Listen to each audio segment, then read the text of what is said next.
Welcome back to Utah Grizzlies hockey. I'm Tyson Whiting here with Guy Carenza. Grizzlies are getting the Kansas City Mavericks. First of a two-game set.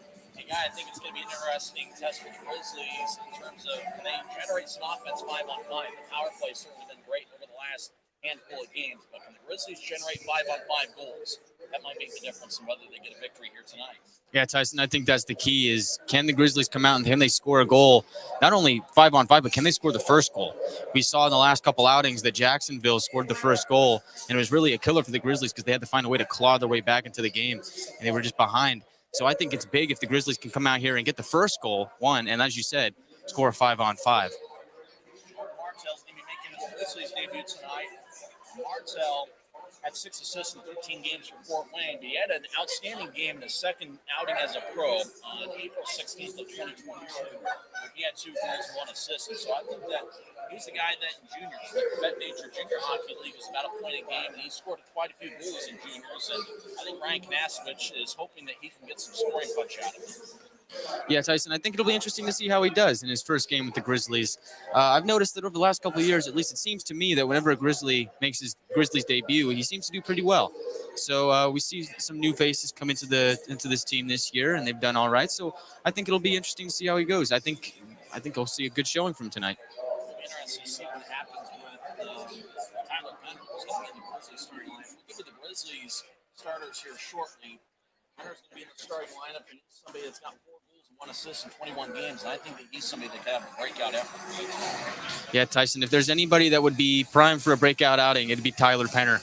He's been going in the right direction in the last couple of games. He's starting to score a little bit more, and he's always done really well in the face-off circle. I think he's a really good two-way forward, more of a defensive forward. But, yeah, I'd like to see some offense out of him, and I think all the signs are showing that Tyler Penner is ready to break out. Trent Miner's going to get the start in net for Utah. And I think it'll be interesting to see what Trent does because you're talking about a guy that his last home start had a 30-save shutout against Paul Riviere. Yeah, Tyson, Trent was really good that night, and, it seems like it's been up and down for Trent this season. It's a little tough, but, that's the way it is for a goaltender. Sometimes you have good nights, sometimes you have bad nights.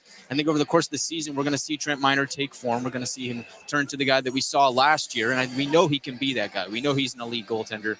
I think we'll see a good outing from him tonight here at the Maverik Center, and he seems to always do well here at the Maverik Center with our raucous fans lighting up the building. He's going to get the teddy bear toss goal, which is going to come out when Utah scores first. Hopefully they score first tonight. They're 72 and scoring first. What's going to happen here when the teddy bear toss? How many teddy bears do you think we're going to get, and who's going to get that teddy bear toss goal? Well, I think the teddy bear toss goal is going to go to Taryn Pfizer. He seems to score big-time goals, so give it to him. And then, honestly, Tyson, I think we're going to see this entire ice sheet covered in teddy bears. That's my expectation. I think we got to do better than Idaho, right? So.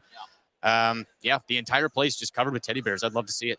Grizzlies and the Kansas City Mavericks. When we come back, we'll have starting lineups for both teams. This is the Grizzlies Hockey Network, presented by America First Credit. When you pay with the Nitro card at Maverik, you always save 10 cents or more on fuel every gallon, every day. And you could save a whole lot more thanks to Nitro Best Price.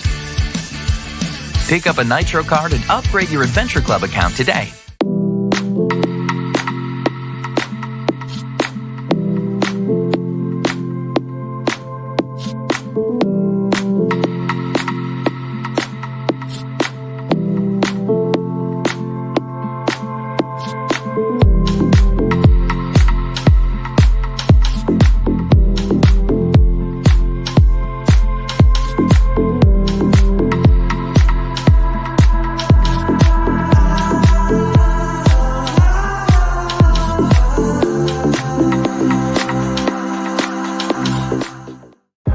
I live for my next goal. Whether it's another pick six or another step forward in life, I wouldn't be who I am without the drive to reach it. and I wouldn't be where I am without my team. Everyone on and off the field who supports me and believes in my dreams as much as I do. Whatever your goals are, surround yourself with people who are going to help you reach toward them. Like my friends at America First, and see where life takes you.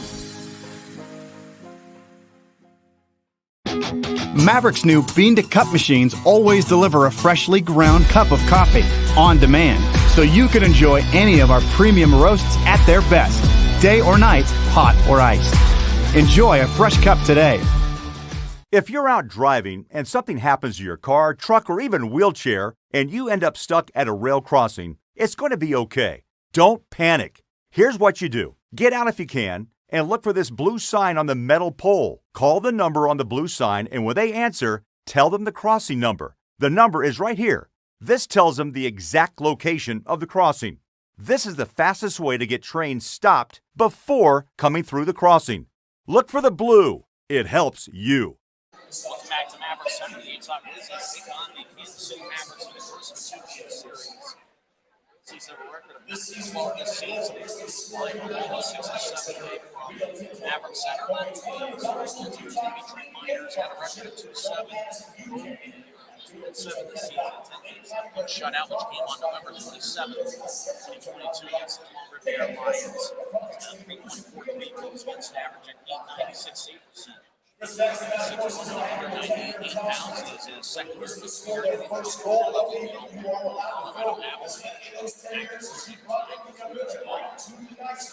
a very active Maverik. He's got 1 goal, 1 assist in 20 games. The one goal he did score this season was a game-winner in overtime on November 7th against the Allen Americans.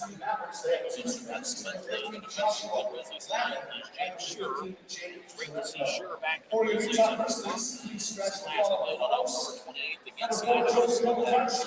Sure injured. Missed a month and a half today. About the contribution he made towards the end of last year. 13 games. We had 3 goals.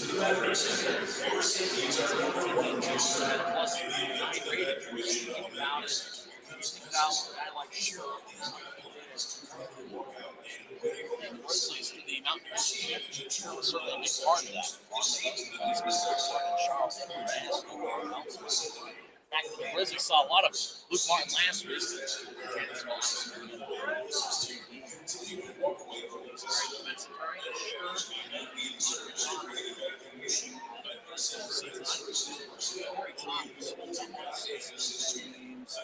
Also see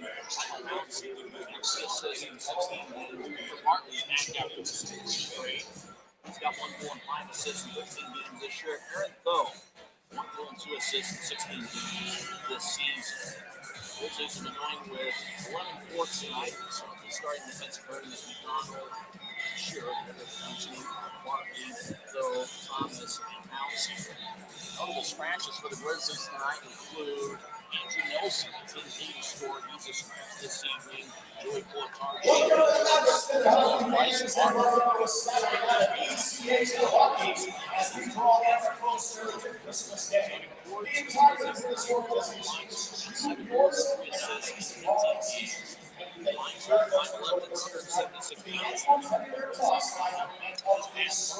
past Saturday, final team of the road trip is the high school.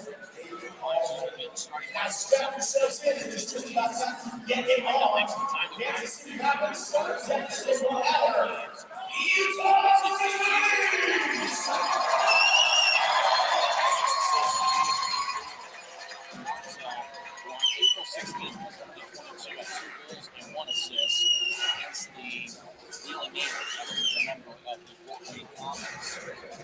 And of course, we're expecting this season. We might pick to play Johnny Walker. This season, 9 goals this season. Everybody make their pick to play because they're going to get a player of the game. So this season.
If you're out driving and something happens to your car, truck, or even wheelchair, and you end up stuck at a rail crossing, it's going to be okay. Don't panic. Here's what you do. Get out if you can and look for this blue sign on the metal pole. Call the number on the blue sign, and when they answer, tell them the crossing number. The number is right here. This tells them the exact location of the crossing. This is the fastest way to get trains stopped before coming through the crossing. Look for the blue. It helps you. Now those are moving, those weren't moving by hip.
That's a great night for hockey as two big standings points are on the line tonight as Utah Grizzlies take on the Kansas City Mavericks in the first of a two-game series.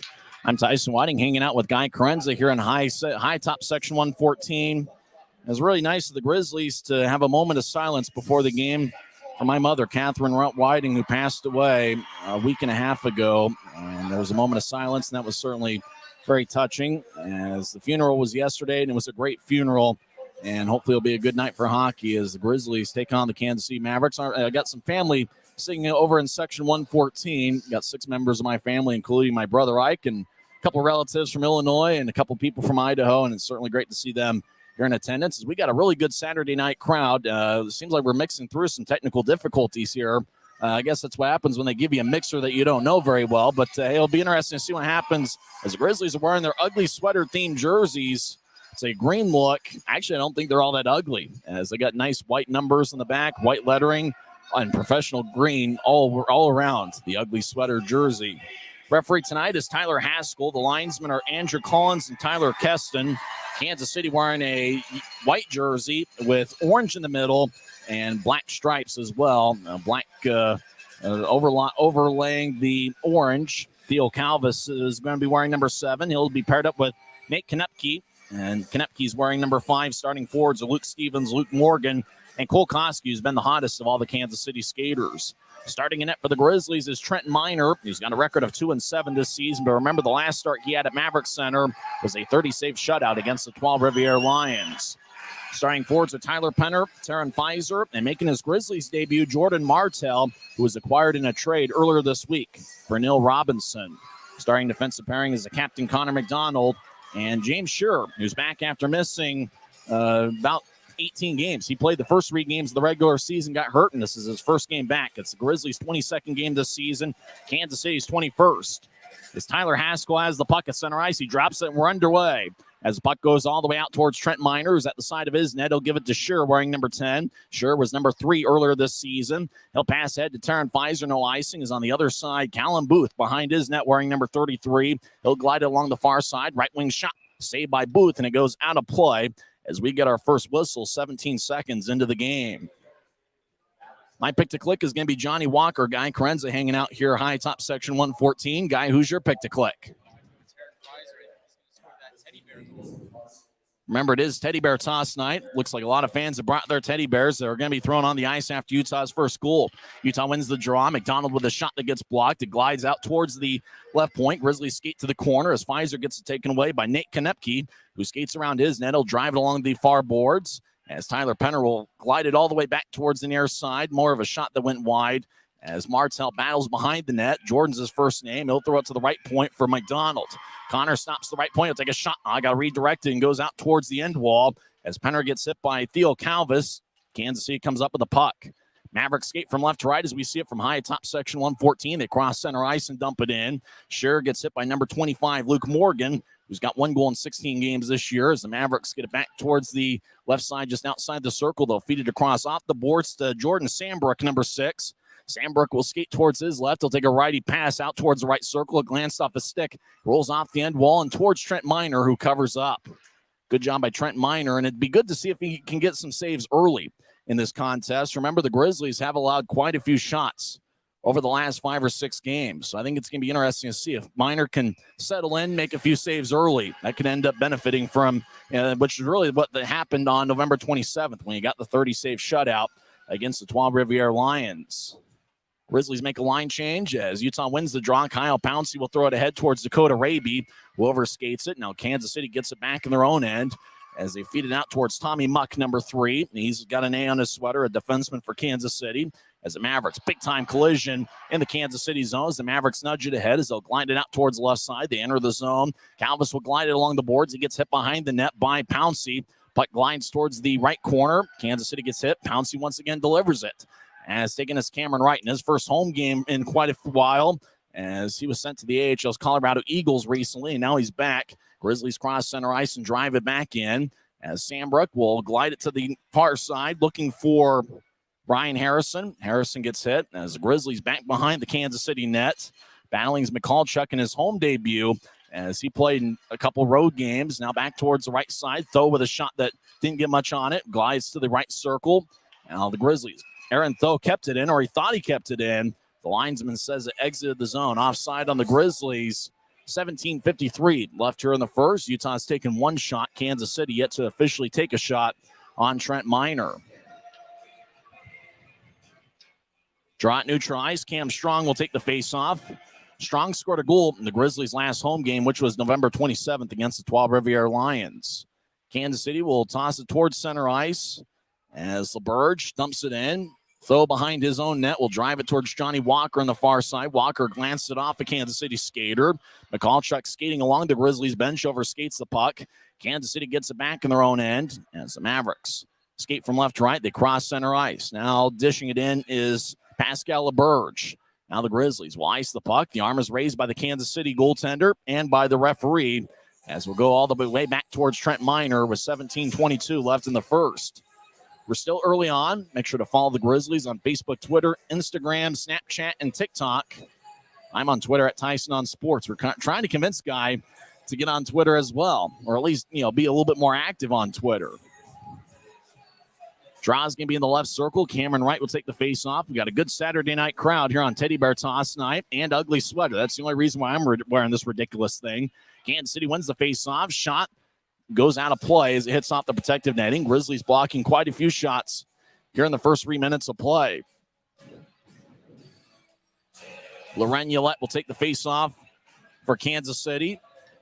Cameron Wright will take the draw for Utah. Despite being in the AHL the last few weeks, Cameron Wright still leads Utah in shots on goal with 67, which I think is still among the league leaders, first-year players, in shots on goal. Utah wins the draw as Connor McDonald, the Grizzlies captain, skates around his net. He'll fire it off the near glass. Kansas City kept it in as Keegan Howdeshow. Now we got a whistle. It looks like a hand pass along the near wall, and the draw is going to come out to neutral ice. Keegan Howdeshow, number 17, is a guy to watch out for on the Kansas City side.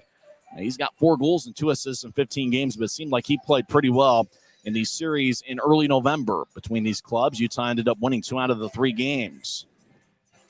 Wright will take the face-off. This time it's won by Kansas City and Loren Yolette. Driving it in as Nate Konepke as it goes behind the Grizzlies net. Now Utah will gather it as Cameron Wright will skate along the left wing. He'll chip it off the near boards. McCallchuck overskates it. Kansas City will carry the puck into the offensive zone 2-on-2. Mavericks to the right side, drop it off to the circle. As Kansas City swings and misses, that's Jeremy McKenna, who's got 11 goals and 14 assists this season.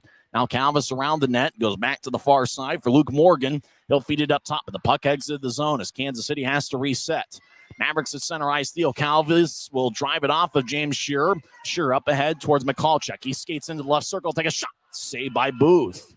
And he holds on, but you see the quick outlet pass by Shearer to McCallchuck that got the Grizzlies a scoring chance.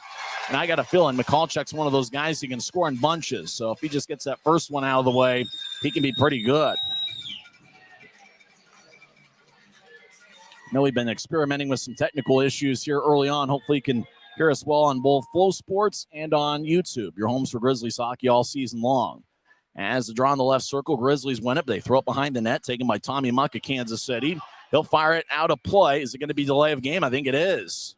Tommy Muck gave a fan a souvenir over in section 113, and unfortunately for him, he did it in his own zone. So it's going to be delay of game, and the Grizzlies are going to go on the power play.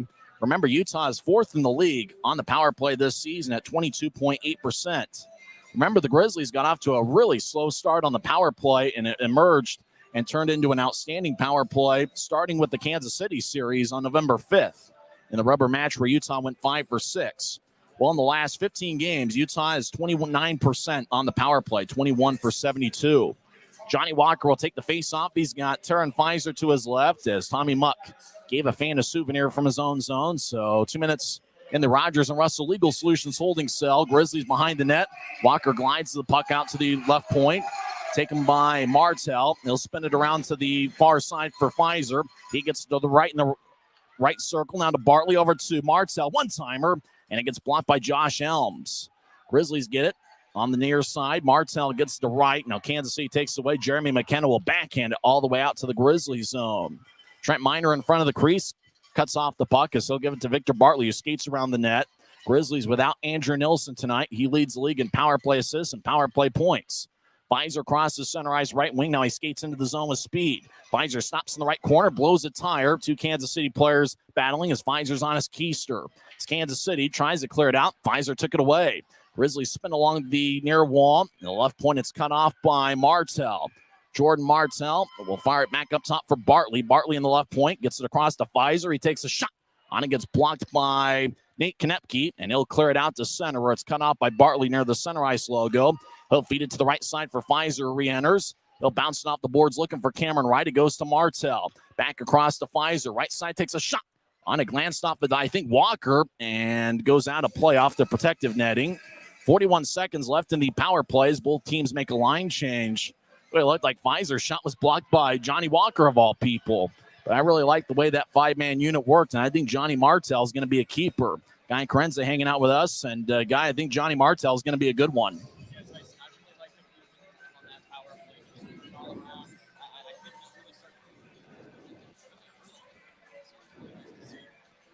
Both teams made a line change as draw is going to be in the right circle. Fans still filing in here on Teddy Bear Toss night. As the draw won by Kansas City, they'll throw it to the near side, and the Mavericks will sell all the way out towards Trent Miner. Cuts it off in the crease. Taken by James Shearer. He's out there with Aaron Thoe, Dakota Raby, Vladislav Mikalchuk, and Tyler Penner. As Shearer skates along the left side, and he'll fake a pass. He'll carry it into the zone himself and dump it in from the offensive blue line. Shearer races towards the right corner. Tried to nudge it back towards Mikalchuk. 3 Mavericks in the area. As Shearer in the corner, so is Mikalchuk and a couple Mavericks. As it glides out towards the right side for Raby, he feeds it across off the boards to the left point. Thoe gets it. He skates towards the corner. Thoe is a pretty good skater. He made his Grizzlies debut in the Trois Rivières series. Kansas City takes it away, and they'll sell it all the way out as Tommy Muck skates out of the penalty box. And the Grizzlies are 0 for 1 on the power plays. We're still scoreless about 6 minutes in. Bartley feeds a blue line to blue line pass to Simeone. It glides off this stick all the way flying into the right corner. Now Kansas City will get it 3-on-2 out to center ice. It's cut off by Kyle Pouncey. He'll dish it ahead to Simeone, who feeds it towards the right wing boards. Taken by Wright. He'll take a shot. Glove saved by Callum Booth. Booth's backup tonight is Shane Sterrett. Timeout on the ice, 13:57 left in the first. No score. Grizzlies 3 shots to Kansas City's 1. This is Utah Grizzlies hockey, presented by Mountain Land Supply Company. If you're out driving and something happens to your car, truck, or even wheelchair, and you end up stuck at a rail crossing, it's going to be okay. Don't panic. Here's what you do. Get out if you can and look for this blue sign on the metal pole. Call the number on the blue sign, and when they answer, tell them the crossing number. The number is right here. This tells them the exact location of the crossing. This is the fastest way to get trains stopped before coming through the crossing. Look for the blue. It helps you. I live for my next goal. Whether it's another pick six or another step forward in life, I wouldn't be who I am without the drive to reach it. And I wouldn't be where I am without my team. Everyone on and off the field who supports me and believes in my dreams as much as I do. Whatever your goals are, surround yourself with people who are going to help you reach toward them. Like my friends at America First, and see where life takes you. No score at Maverik Center on Teddy Bear Toss night. Utah's outshot Kansas City 3-1. We're 6 minutes into the game. Utah's got an offensive zone draw, and they win it. As Kyle Pouncey gets over to Pfizer, lets it go off the boards. Battling's Jordan Martell as he pushes Nate Konepke along the wall. It goes out towards the near side. Jeremy McKenna will nudge it ahead. As it gets poked away, Nick Passageov, the Kansas City captain, over in the area. Grizzlies skate back in right side. They tried to feather a centering pass out to Penner, and it's picked off by the Mavericks, who skate the other way. 2-on-2, they cross center ice. Now McKenna gains the line, skates towards the right wing boards. He gets pushed by Bartley as McKenna skates towards the middle with Bartley nearby, throws it to the left side. Shot, saved by Miner. And Trent holds on. That was a good shift by Jeremy McKenna, who skated to the right side and then glided towards the middle, found Tommy Muck, who fired a shot from the left circle. But Trent Miner was able to make a nice body save and hold on to it, not allowing a rebound. 13:23 left in the first period. Utah outshot Kansas City 3-2. Miner's backup tonight is Lucas Parikh. Parikh got 2 starts against Jacksonville, which is his first 2 starts since November 1st against Kansas City. Draws in the left circle. There's a good crowd has filed in here on a Saturday night. Luke Stevens kicked out of the face-off circle, and taking the draw is going to be Pascal LaBerge. Kansas City wins the draw. They throw up behind the net towards the end wall. Kansas City gets hit. Now right side Kansas City's Cole Koski wearing number 49. Delayed penalty. It's going to be on Utah. As Raby touches up the puck, there was some action out behind Trent Miner's net as a Kansas City player got tripped up. James Schur argues his case, but it looks like he's going to the Rogers and Russell Legal Solutions holding cell. Have you or someone you know been charged with a DUI? Rogers and Russell is Utah's DUI defense firm. Consequences for driving under the influence in Utah are serious, and you need great attorneys on your first line. Look for a letter in the mail from Rogers and Russell inviting you to schedule a free consultation. Don't throw away or disregard this letter. Call and get Utah's best DUI defense team, Rogers and Russell. James Schur gets 2 minutes for tripping. Time of penalty 6:49 in as we're still scoreless. Kansas City wins the draw out to the left side. Keeping it in to Sandbrook. He'll feed it to the left side. Now Kansas City to the far goal line. Looks to center up. He goes out to Sandbrook. High slot. Righty shot goes wide. Goes back towards Koski. He'll nudge it to Passageov. Trying to feather it out in front to Tristan Mullen. Utah takes it away. Grizzlies haven't had a shorthanded goal this season. 2-on-3. Right with a shot. Saved by Callum Booth. As it goes out to neutral ice. McKenna gets hit pretty hard by Jamison as the puck goes into the Grizzlies' corner. McDonald over to the corner, pokes it to right, who clears it all the way out. Good job by the Grizzlies penalty kill unit as they get 4 fresh skaters on the ice. 40 seconds into the power play. Kansas City skates around Callum Booth's net. Taking it is Sandbrook. He'll drop it back off into the Maverick zone. Kansas City skates from left to right as McKenna will get it to LaBerge. LaBerge gains the line. Pascal's his first name. He'll skate towards the end wall. As LaBerge gets over to Hugo Wan, number 19. Wan's got 6 assists in 14 games. As he tried to nudge it back towards LaBerge. Now Wan gets it in the corner. He'll feed it back up top to the right point for Sandbrook. He'll get it across to Stevens. Now back to Sandbrook. Over to Wan. He skates towards the right side. Feeds it to the corner. As LaBerge will skate back towards the right point. He'll stop now. Skate towards the middle. He'll feed it to the near goal line. Now back to LaBerge. He'll get to the high slot. Sandbrook with a shot. And he gets blocked. Sandbrook loses his stick. He has to go get a new one. LaBerge feeds it to the left side. Now centers it. Lefty shot.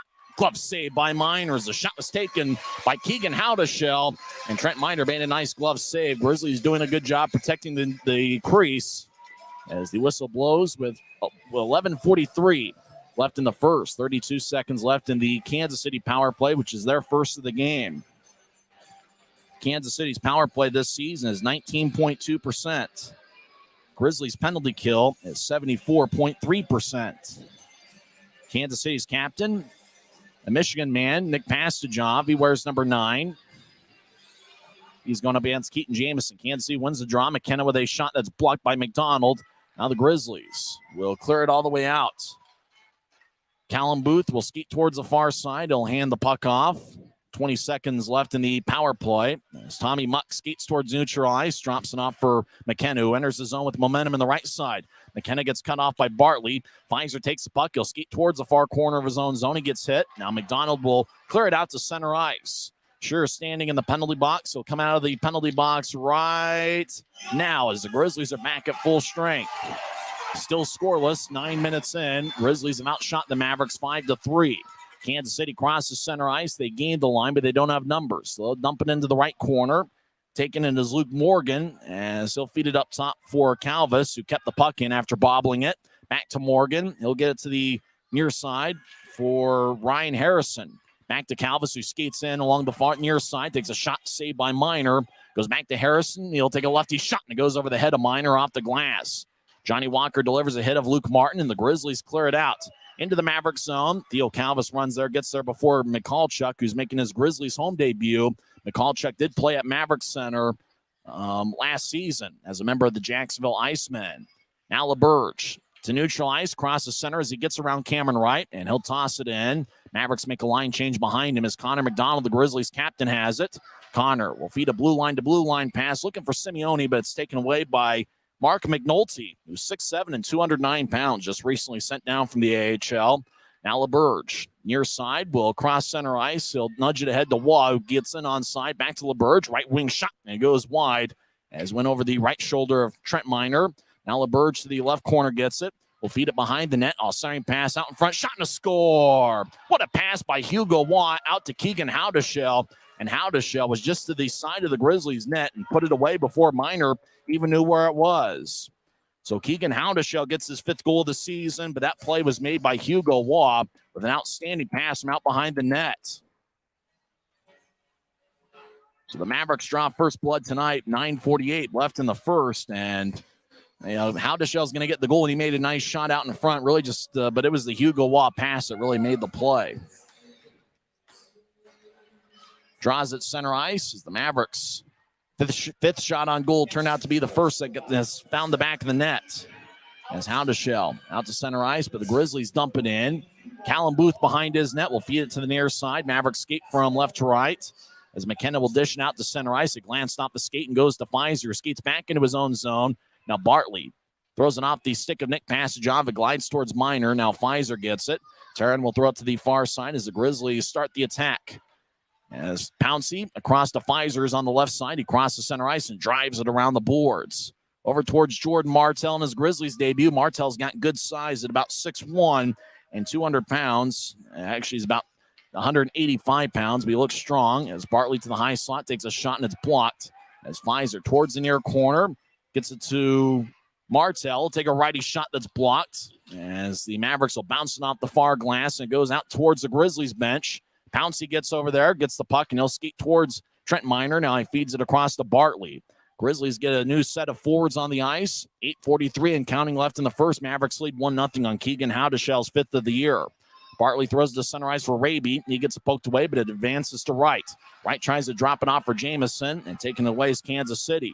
Mavericks cross center ice, and Luke Morgan gains the line, left side, skates around the net, nudges it towards Minor, and it gets kicked towards Jamison. Now Wright out to Raby, crosses center ice. Raby gains the line, feeds over to Wright. Wright with a backhand shot that goes wide. He'll skate towards the right corner to get it. He'll throw it up top to Tho. Tho skates towards his left. He's now on the left point, and he'll throw it to the left corner for Raby, who gets it as he gets hit by Morgan. As Wright will bounce it off of the stick of Kansas City. Now the Mavericks have it. Kansas City will skate out of their own zone. Now they'll get it out to center, 2-on-3. Maverik Center, but Kolkoski all getting there first without the puck was Luke Stevens. So backing it out to Kolkoski. He'll come off the ice. Now pass ahead towards Hugo Waugh. It looks like a whistle blows as Kansas City is offside with 7:51 left in the first.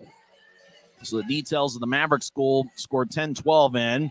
Howdeshell gets his 5th of the year. Hugo Waugh with the main assist, his 7th assist of the year.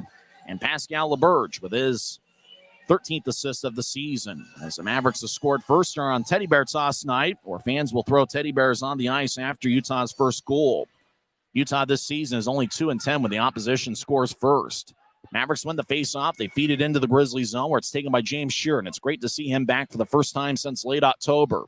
They'll throw it off the far side, taken by Utah. Now they get it back towards McDonald. Connor will nudge it ahead towards neutral ice. Now back to Shearer, who's got an A on his sweater. Over to Dylan Fitz, the other alternate captain. He'll dump it in. Taking it as Kansas City's Josh Elms. He gets hit in the near corner of Kansas City's zone. Now to the right side. Grizzlies poke it back towards Walker. He hits the side of the net. I tried to feed it to Cam Strong out in front, but too many Kansas City sticks in the way. Mavericks have it. They cross center ice. Now Harrison will dump it off the far wing boards. Kansas City behind the net. Now they hit the side of the net with a pass and it glides to the right point. Sandbrook around to LeBurge. LeBurge gets cut off by Shearer. Puck glides towards the far circle. Walker gets it. He'll feed a pass all the way out, but it's going to be icing as he probably got a little bit too much under it as the Grizzlies were thinking about making a line change. So Walker is probably just going to try to nudge it towards the near wall. Instead, just kind of glided it out a little bit too far to where it became an icing for Utah with 6:54 left in the first. I'm Tyson Whiting. We'll figure out Guy Krenz's microphone and get with him later on. I think he's picking up more background noise than he is himself. I guess it just is what it is. We'll talk with him during the intermission as Kansas City is now outshot Utah 6-5. Grizzlies win the face-off in their own zone as Dylan Fitz will dump it off a Kansas City player. Grizzlies quickly get in a line change. Mavericks with a rink-wide pass to the right side. Koski enters the offensive zone, dumps it to the corner. He got hit by Bartley. Now hit along the near corner. Kansas City gets to Howdeshell. Take a lefty shot. Glove saved by Minor. Quick shot by Howdeshell, and that was a nice-looking wrist shot. And he's had that ability. He scored a few goals against the Grizzlies in the past, but Trent Minor displaying a quick glove was able to make the stop as he has now saved 6 of 7 as the Mavericks lead 1-0. It's the first of a 2-game series. Don't forget that the second game of the set will be on Sunday afternoon. 2:50 pregame show, 3:10 face-off. Same teams, same channels. Flow Sports and YouTube, your home for Grizzlies hockey all season long.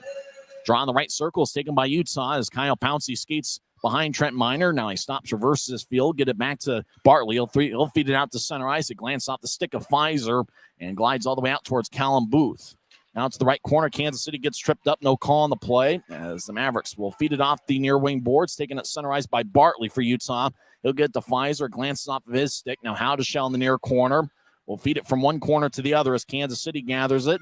Now they'll nudge it ahead as the Mavericks at neutral ice now. Loren Ullette, who's been a long time Maverick, will feed it out to the right side. Taken by Konepke. He stops at neutral ice as he waits for the Mavericks to make a line change. And he'll sail it around the boards. Puck in the far corner of Utah's zone as Kansas City will drift it back towards the near side as Pfizer gets hit in the corner by Mark McNulty, who's listed at 6'7". Mavericks feed it up top for the left point. Now Kansas City behind Utah's net. They glide it towards the corner. Taken by Pastajov as he's being shadowed by Thomas. Pastajov will get it to the corner, and skating over there is Jeremy McKenna. He'll feed it up top, but it glances off the stick of McNulty and goes back to center ice. Josh Elms will get it out towards center ice and on to Trent Minor, who plays it at the side of his net as Kansas City makes a line change. Grizzlies get new forwards.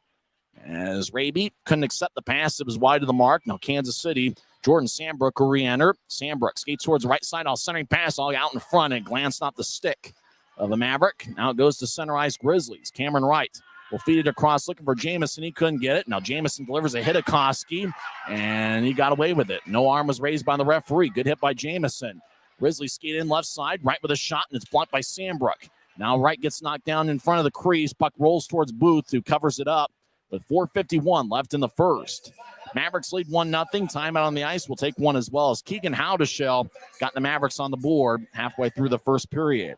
This is the Grizzlies Hockey Network, presented by Rio Tinto. If you're out driving and something happens to your car, truck, or even wheelchair, and you end up stuck at a rail crossing, it's going to be okay. Don't panic. Here's what you do. Get out if you can and look for this blue sign on the metal pole. Call the number on the blue sign, and when they answer, tell them the crossing number. The number is right here. This tells them the exact location of the crossing. This is the fastest way to get trains stopped before coming through the crossing. Look for the blue. It helps you. I live for my next goal. Whether it's another pick six or another step forward in life, I wouldn't be who I am without the drive to reach it. And I wouldn't be where I am without my team. Everyone on and off the field who supports me and believes in my dreams as much as I do. Whatever your goals are, surround yourself with people who are going to help you reach toward them. Like my friends at America First, and see where life takes you. I'm Tyson Whiting here with Guy Carenza, 4:51 left in the first. Guy, what have you noticed so far? Tyson, I really like the Grizzlies' energy so far. And you talked about Martell on that power play. I've noticed he's been running around this place. I mean, he's skating. He's got a jump in his step. He looks really good in his first game with the Grizzlies. And Trent Miner seems to settle into this game a little bit. That goal, I don't think that's necessarily his fault. That was just a really good bang-bang play by the Mavericks. I like the way the Grizzlies are playing in this first period so far. We'll talk with Guy during the first intermission. As you talk about the best crowd mic in the league, I think Guy's got it right now. As draw is going to be in the Mavericks zone. Kansas City's outshot Utah 7-5. The only goal scored was by Keegan Howdeshell, 10-12 in on a great pass from Hugo Waugh, who was behind the Grizzlies' net. Utah trying to end a 3-game losing streak. They've got a record of 9-12, while Kansas City comes into play with a record of 9-8-3. They are 3-7 away from their home area. I keep wanting to call it the Silverstein Ice Center's arena, but I know that's not what it is anymore. As Jamison kicked out of the face-off circle, Cable Dahmer Arena, that's what it is.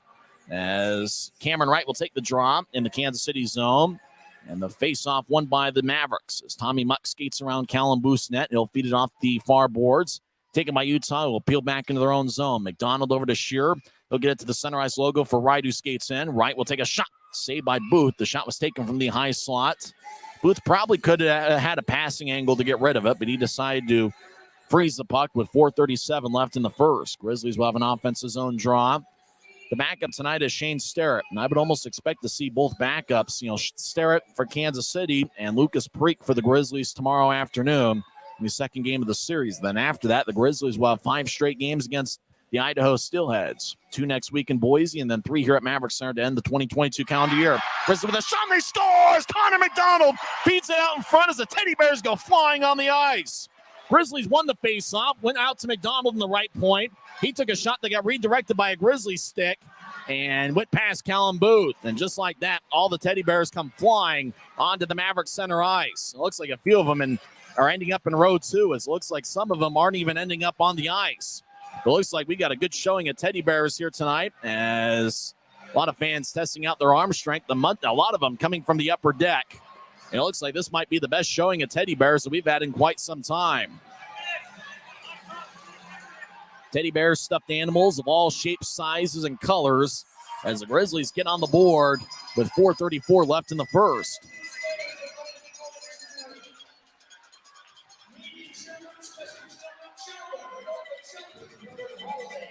The Grizzlies' goal is scored on a redirection out in front by Keaton Jamison, who gets his 3rd of the season. Connor McDonald with the assists.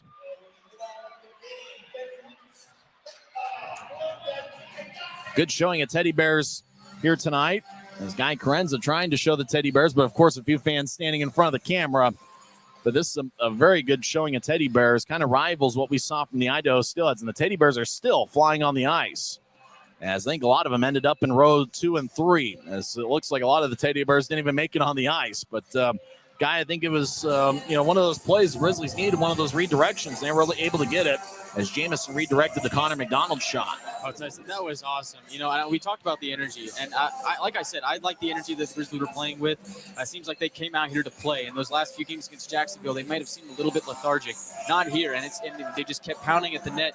Offensive zone pressure. We've been talking about it. Could they sustain it? Well, they have been sustaining it in this game. And then just a shot from McDonald. It's a bang-bang play. He get a deflection in front, and now we got a bunch of Teddy Bears on the ice. Looks like the Grizzlies team is helping out with the Teddy Bears. Looks like Trent Miner's out there. Bartley. Looks like everybody else testing out with the Teddy Bears. A lot of Bears ended up near the Grizzlies bench. And we got a long delay, and I think that's a good thing because that means that we've had a great showing of Teddy Bears here. Yeah, Tyson, this is awesome. They're still throwing Teddy Bears. Yeah. I mean, even from the upper deck, they're still throwing bears. This is awesome. Tanner Walker over there in the right circle where the Grizzlies zone's been in the first period. He's got a bag, and everybody's still throwing Teddy Bears here on the Maverik Center ice, and that's great to see. And before we turn the camera back around, as we see Maverik Center being covered with teddy bears. Now it looks like there's quite a few piles that have picked up here. A lot of them in the neutral zone. Teddy bears of all shapes, sizes, and colors. And this is one of hockey's great traditions, where you see teddy bear nut toss night, and these teddy bears will go to local charities and to children in need. And it's one of, I think, hockey's best traditions, if not the best tradition in the sport of hockey. Yeah, Tyson, this is an awesome tradition. You're absolutely right. I mean, you talk about the cause, but I mean, it's awesome just to see all these fans at Maverik Center pitching in. I mean, bears all over the ice, the goal, the atmosphere. And again, all these bears will go to the hospital. So this is awesome. This is really a good sight to see. It's the Grizzlies won and the Mavericks won. Kansas City scored first 10-12 into the contest as Keegan Howdeshell got his 5th of the year on a pass from Hugo Waugh. And then Connor McDonald, the Grizzlies won a face-off. Puck ended up in the right point. McDonald took a shot, and it got redirected by Keaton Jamison and into the back of the net. It wasn't exactly ankle high, but Kansas City didn't argue the call, as they probably could have. I wouldn't say they had much of a case to say it was played with a high stick, but it was probably just about the perfect level that you'd want for a redirection, then just kind of bounced in past Callum Booth. No, Tyson, it was just a great deflection. I mean, that's just a great play. Right place at the right time, really. So props to Jamison for being, just like I said, in the right place at the right time and getting that goal. It's a great Saturday night of hockey. Let's see our ugly sweaters again, as a lot of people wearing the ugly sweaters tonight. And obviously the Grizzlies with our ugly sweater-themed jerseys, as Keaton Jamison gets his 3rd of the year. And think about some of the moves that the Grizzlies made over the last week. And some of it's just getting players back from the AHL. Getting Taryn Pfizer back last Saturday, getting Cameron Wright back tonight. Bright has made an impact here this evening, being active on the shot count. And then you think about Jordan Martell wearing number 27. He's on the line with Pfizer and Penner, and it seems like he's made an impact here so far. Yeah, Tyson, well, you talk about Martell. He's already been awesome in this game. I mean, you really want to talk about making a first impression. He's made an awesome impression so far in this game, and I think Ryan Kanasevich would have to be really pleased with that. But second, you're right. It's huge to get these guys back from the AHL, and especially James Shearer back from injury. I think this is finally what we wanted to see, right? The Grizzlies getting their guys back and being the team that we thought they were going to be, and they're playing like it too. So, and I think it's really crucial, especially now when you get these division games against opponents down the stretch. Oh, we got the long delay, and I love it because that means there's a ton of teddy bears on the ice. You think about last year's total, we had about 600. I think we got at least double the amount of teddy bears here this evening. Oh, for sure, Tyson. I think there's at least 1,000 on the ice at some point. They've mostly got it contained now, but I think at least 1,000. Now, you think about the teddy bear, the attendance. Can we count the teddy bears as part of the attendance for tonight's game? Get that number up a little bit? Oh, I think we could do that, but hey, we got an awesome crowd here already at the Maverik Center, so sure, why not? Why not add to a great total? It's a fun Saturday night of hockey, and they've still got a lot of teddy bears over in the Kansas City zone as Trent Miner getting refocused. The Grizzlies coaches are wearing ugly sweaters as well. Now, it looks like the sweater I chose not to wear is the one that Ryan Kanasevich is wearing. He's got an ugly sweater that says, chilling with my homies, or snowmies. It's a snowman ugly sweater, chilling with my snowmies. And Jared Pike has also got an ugly sweater, and that one looks like it's a little bit better than the one that Ryan Kanasevich wore. I decided to go with what I wore last season, which is about the ugliest sweater that I think anybody's ever seen. And you would never catch me dead wearing this thing, but here I am tonight wearing the ugly sweater and just doing it for the cause. And after all, it is ugly sweater night, and it'd be stupid of me to wear what I wore yesterday at Mom's funeral with the black shirt and the yellow tie, and something I'll probably end up wearing tomorrow. As they're still getting the teddy bears off the ice in the Kansas City zone, as Callum Booth on one knee with his helmet off, or his helmet kind of laying to the side a little bit, as he knows that was the goal that he let up. He was hoping for a shutout, obviously. I think every goaltender on Teddy Bear Toss night, when you're the visiting goaltender, you want a shutout. Like, you want to make sure that, it becomes an awkward situation for the home team. I remember in December of 2019, one of my favorite all-time Grizzlies memories. Brad Barone had been released by Rapid City about a month before, and he gets in net for Utah. It's Rapid City's Teddy Bear Toss night at the Monument, and he pitches a shutout. He doesn't allow a single goal. So what happens is, in the final media timeout with about 5 minutes left in the third period, Rapid City realized we might not score tonight, so they threw the Teddy Bears on the ice with about 5 minutes left in regulation. Brad Barone completed the shutout a month after he was released by that same team. I think that's about as good a memory as you can possibly have. Oh, Tyson, that is awesome.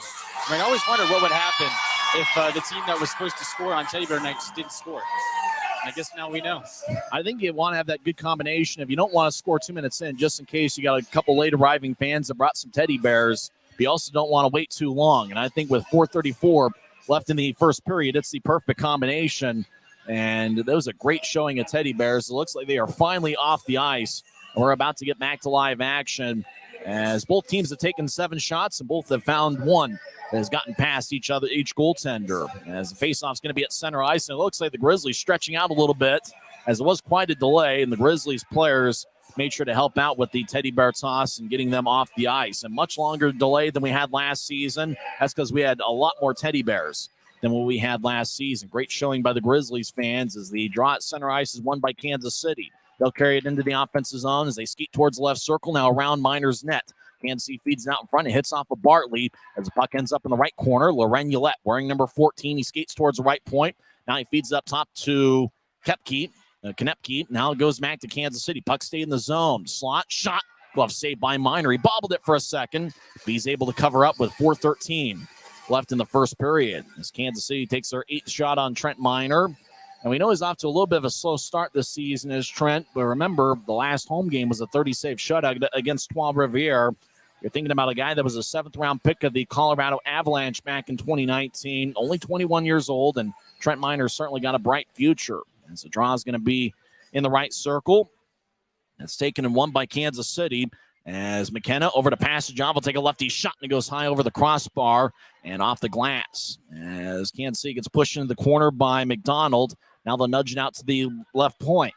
Mavericks will fire a shot that hits off a stick and hits off a Grizzly about 5 feet in front of Miner. Now up ahead. Grizzlies enter the offensive zone. Kansas City pushes them along the near wall as Martel will feed it to Penner. Back towards Pfizer, who spun around, but the pass went past him as McNulty will get it ahead. Now Kansas City crosses center, 3-on-4. Mavericks skate towards the left circle. Righty shot. Saved by Miner. That was taken by Jeremy McKenna, who just kind of went coast to coast from about center ice onto the left circle. And McKenna's got a pretty good shot. He's somebody that's got 11 goals in 20 games this season. McKenna's one of Kansas City's best players, and he had a good look from the left circle, but Miner was able to make the save. 3:38 left in the first period. It's interesting to see the style of Kansas City. It's a little bit different than last season. In Tad O'Had's 3rd year as the Kansas City head coach, and a lot of pressure is on Tad O'Had after missing the playoffs in each of his first 2 seasons. As the draw taken by Ryan Harrison of Kansas City and won by Harrison. Now it's the right point for Sandbrook. He'll bounce it off the end boards intentionally as Jamison cuts in front of Harrison. Now another Grizzly gets it and nudges it out to center ice. Cameron Wright will drive it in. Callum Booth behind his net cuts it off, wearing number 33. He'll feed it towards the far corner. Raby gets over to the right circle, bounced off the Maverick. Now Kansas City gathers the puck, and they'll skate in 3-on-3. Mavericks feed it across towards LaBerge, and Grizzlies get a stick in the way. Good defensive play by Keaton Jamison, who's had a good first period. Wright gets blasted behind Utah's net. Corey Thomas gets the puck, and he'll feed it towards the near boards for Raby. Dakota skates along the left wing wall, gets out towards center ice, avoids a check of LaBerge, dumps it in. Now Raby pokes it towards the slot. He'll get the puck on the right side as he makes a nice move. Raby throws out towards the middle for Penner. He'll gather it to Bartley. Now back to Penner on the left side. He'll take a righty shot on. It's blocked by Kansas City. And that was Luke Stevens. Puck in the slot of Kansas City's zone. Now taking as Theo Calvis, and he'll feed it towards the far side. It glanced off a Penner stick. Goes out towards the Kansas City bench at center ice. Now they'll feed it across to Calvis, who's in the Kansas City zone. Mavericks will change up forwards. 2.5 minutes left in the first period. We're tied at 1. Kansas City with a right wing pass out towards center ice, looking for Stevens that missed him and glides all the way deep into the Grizzlies zone as icing is called with 2:19 left in the first. I'm Tyson Whiting hanging out with Guy Krenz. We'll talk with Guy during the first intermission. I think there might be something weird here with this mixer that we're not quite sure of, where it seems like we're picking up as much of the crowd and the music than we are Guy. But we'll power through and talk with Guy, and we'll also go over some scores from around the world of sports. As it's a busy night in the NHL. There are some college football bowl games and some NFL action. We'll give you the scores on all that in the first intermission. Teddy Bear toss goal was scored by Keaton Jamison as he scored 15-24 in, with Connor McDonald getting the assist. Kansas City wins the draw. Howdeshell crosses center ice and dumps it into the left corner. As Stevens back towards Howdeshell, it glides back towards Mark McNulty. He gets hit in the right corner but keeps his feet. Howdeshell gets held up by Shearer. Now McDonald delivers a hit, and Kansas City gets divorced from the puck. Sure will feed it ahead to Pfizer. Pfizer skates into the slot. He locates the puck, skates towards the right circle. Centers it towards Penner, but it goes through his legs. Kansas City out to center ice. Howdesha over to Ouellette. He's surrounded by 3 Grizzlies. Ouellette gains the offensive line and dumps into the left corner. Though gets it. Aaron's his first name as he glides out towards Penner. Now Corey Thomas with good speed crosses center ice. Thomas tries to get around Sandbrook as it goes to the corner. Now another Maverick gets it. It's Tommy Muck. He avoids a check of Pfizer, but lost the puck as Thomas will feed it out to the near corner. Taking it back to Sandbrook behind the Kansas City net. They'll feed it along the near boards for Jeremy McKenna. McKenna gets the puck, and he'll nudge it ahead. Now the Mavericks will skate into the zone. Tristan Mullen, he'll take a lefty shot and hits the pipe. Iron unkind as Mullen hit the post. I tried to feed it back towards Sandbrook, and the Grizzlies got a skate in the way. Utah clears it out the center. Now Sandbrook peels back into his own zone. He'll feed it to Passage of neutral ice, so he'll bounce it off the near wing boards. Mavericks skate from left to right here in the first period as they cross center ice. Left wing, they sail it around the boards. Miner got a stick in the way, and it hits off the protective netting. Good job by Trent Miner trying to cut off the puck, but it goes out of play with 52 seconds left in the first. We're tied at 1. Kansas City scored 10-12 in as Howdesha got his 5th of the year. And Keaton Jamison redirected a Connor McDonald shot, 15-24 in. There was a lengthy delay for the Teddy Bear toss, and it was a great showing of Teddy Bears. Hopefully after the game we'll get an official count, but we might not because that's a lot of Teddy Bears to count. I'd imagine it's around 2,000 or so. Draw is going to be in the left circle. It's won by Kansas City as the Mavericks will feed it to the left circle, centering pass. Wall with a shot, saved by Miner. Now Wall will spin it along the wall, back towards LeBurge. Now the Mavericks will spin it to the near side as Steele Calvis collides with Raby. Raby will feed it ahead. Wright will stride all the way deep into the Kansas City zone, but icing is called as there was quite the race between Jordan Sandbrook and Cameron Wright. But it looked like Kansas City was stride for stride with Wright, and icing is called with 34 seconds left in the first. Same teams tomorrow afternoon, 2:50 pregame show, 3:10 face-off. Draws going to be in the left circle. Ugly sweater night here at Maverik Center. Rumor has it the Grizzlies might wear these same ugly sweaters tomorrow. Go to the Grizzlies social media channels to figure out and find out where you can bid on these game-worn jerseys. I think the auction ends tomorrow after Sunday, after Sunday's game is when the auction will end. You can get a game-worn jersey that Keaton Jamison scored 15 minutes in, or the captain Connor McDonald, or any of your other favorite Grizzlies players. As Kansas City wins the face-off, McDonald pokes it back out to center ice. Mavericks will lift it in as it bounces off the end wall. McDonald collides with Passage of. Passage of looked to center it, but hit the side of the net. Now Dakota Raby gets it. Raby was a college teammate of Passage of's at Michigan. Kansas City dumps it back in. McDonald behind Miner's net. 12 seconds left in the period. McDonald being challenged by McKenna. McDonald got spun around by McKenna. No call. Puck glides back towards Miner, who covers up as the puck ended up towards Miner from the right corner, and Trent just covered up with 5 seconds left in the first. It's been a spirited first period. I think if you're the Grizzlies, you're thinking about being outshot so far, 11-7. But I think you have to like the way you're playing. I think you have to like the way Trent Miner has looked here so far. And I think there's a lot of positives. There was a good week of practice that the Grizzlies had after getting swept in a 3-game set against the Jacksonville Icemen. As the Grizzlies, like a lot of blue-collar hockey teams did, they just went back to work and trying to find a way to generate some goals. Now, remember, before the Jacksonville series, the Grizzlies were averaging 4 goals a game over the previous 5 games before that Jacksonville series. The Grizzlies' power play certainly looked good in Jacksonville, but they had a tough time generating goals 5-on-5. Kansas City wins the draw. Muck with a shot. It's blocked out in front of Miner, and time runs out as we play 20 minutes here on the Maverik Center ice. Kansas City scored first as Keegan Howdesha scored 10-12 in on a great pass from Hugo Waugh as Waugh was behind the net. And Keaton Jamison redirected a Connor McDonald shot, 15-24 in on the Teddy Bear toss, as there was a lot of Teddy Bears of all shapes, sizes, and colors. Most of them smaller type of stuffed animals. Those are easier to throw and get on the ice, but there were some big stuffed animals mixed in as well. When we come back to the Siegfried and Jensen intermission report, we will give you the recap of the first period and also some scores from around the world of sports. And we'll also see how much of the background noise Guy Carenza will make. We'll turn it into a contest. We want fans on the live chat on YouTube. We want to find out just how much the crowd mic and the music is affected by Guy Krenz's microphone. We'll find that out during the first intermission as we're tied at 1. Siegfried and Jensen intermission report coming up next on the Grizzlies Hockey Network. When you pay with the Nitro card at Maverik, you always save 10 cents or more on fuel every gallon, every day. And you could save a whole lot more thanks to Nitro Best Price. Pick up a Nitro card and upgrade your Adventure Club account today.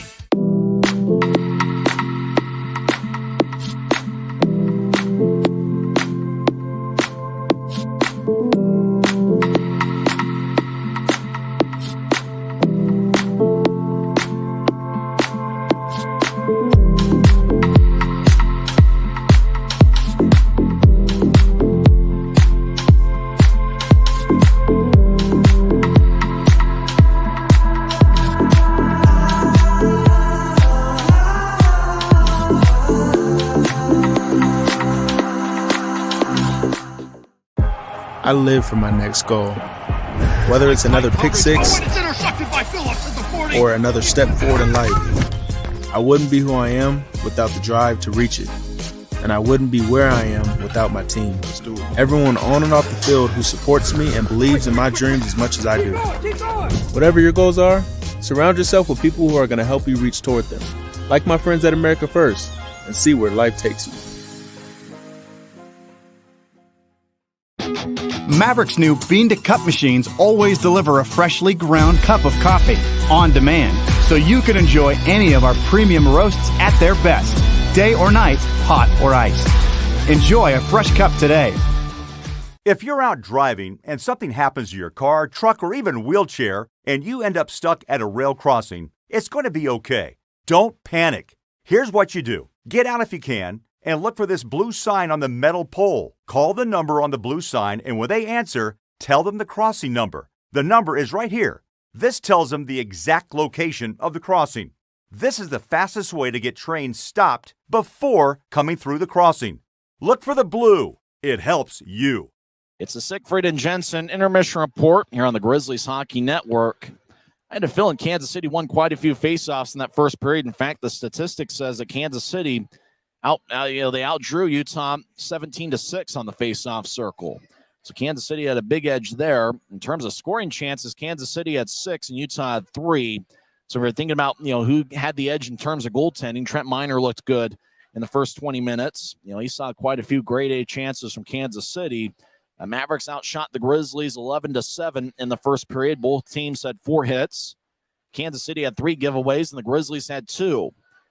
Kansas City got on the board first. I thought that was more of a good play by Kansas City than anything else, as Hugo Waugh was behind the net and fed it out in front to Keegan Howdeshell.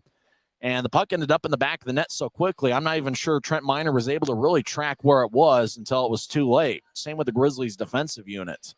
Howdeshell got his 5th of the year. Waugh and Pascal LeBurge picked up his 13th assist of the year. Waugh with the main assist got his 7th helper. And, shots are pretty even at that point. Kansas City led first. After all, the Grizzlies are only 2-10 when the opposition scores first.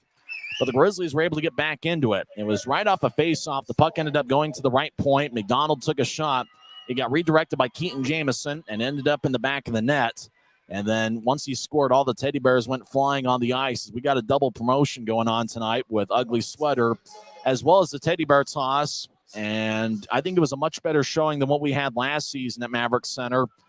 The 3 of us here on Press Row have given our different interpretations of what the count of the teddy bears is going to be. I say it's going to be about 1,500 teddy bears that were on the ice. Kiki Crum, who's hanging out with us, we might talk with Kiki during the second intermission. She'll type up the game report that you'll see at UtahGrizzlies.com. Kiki thinks that there was about 1,750 teddy bears. Guy Carenza hanging out with us, and we'll play a little game as we turn Guy's microphone on. How much of the background noise is being picked up?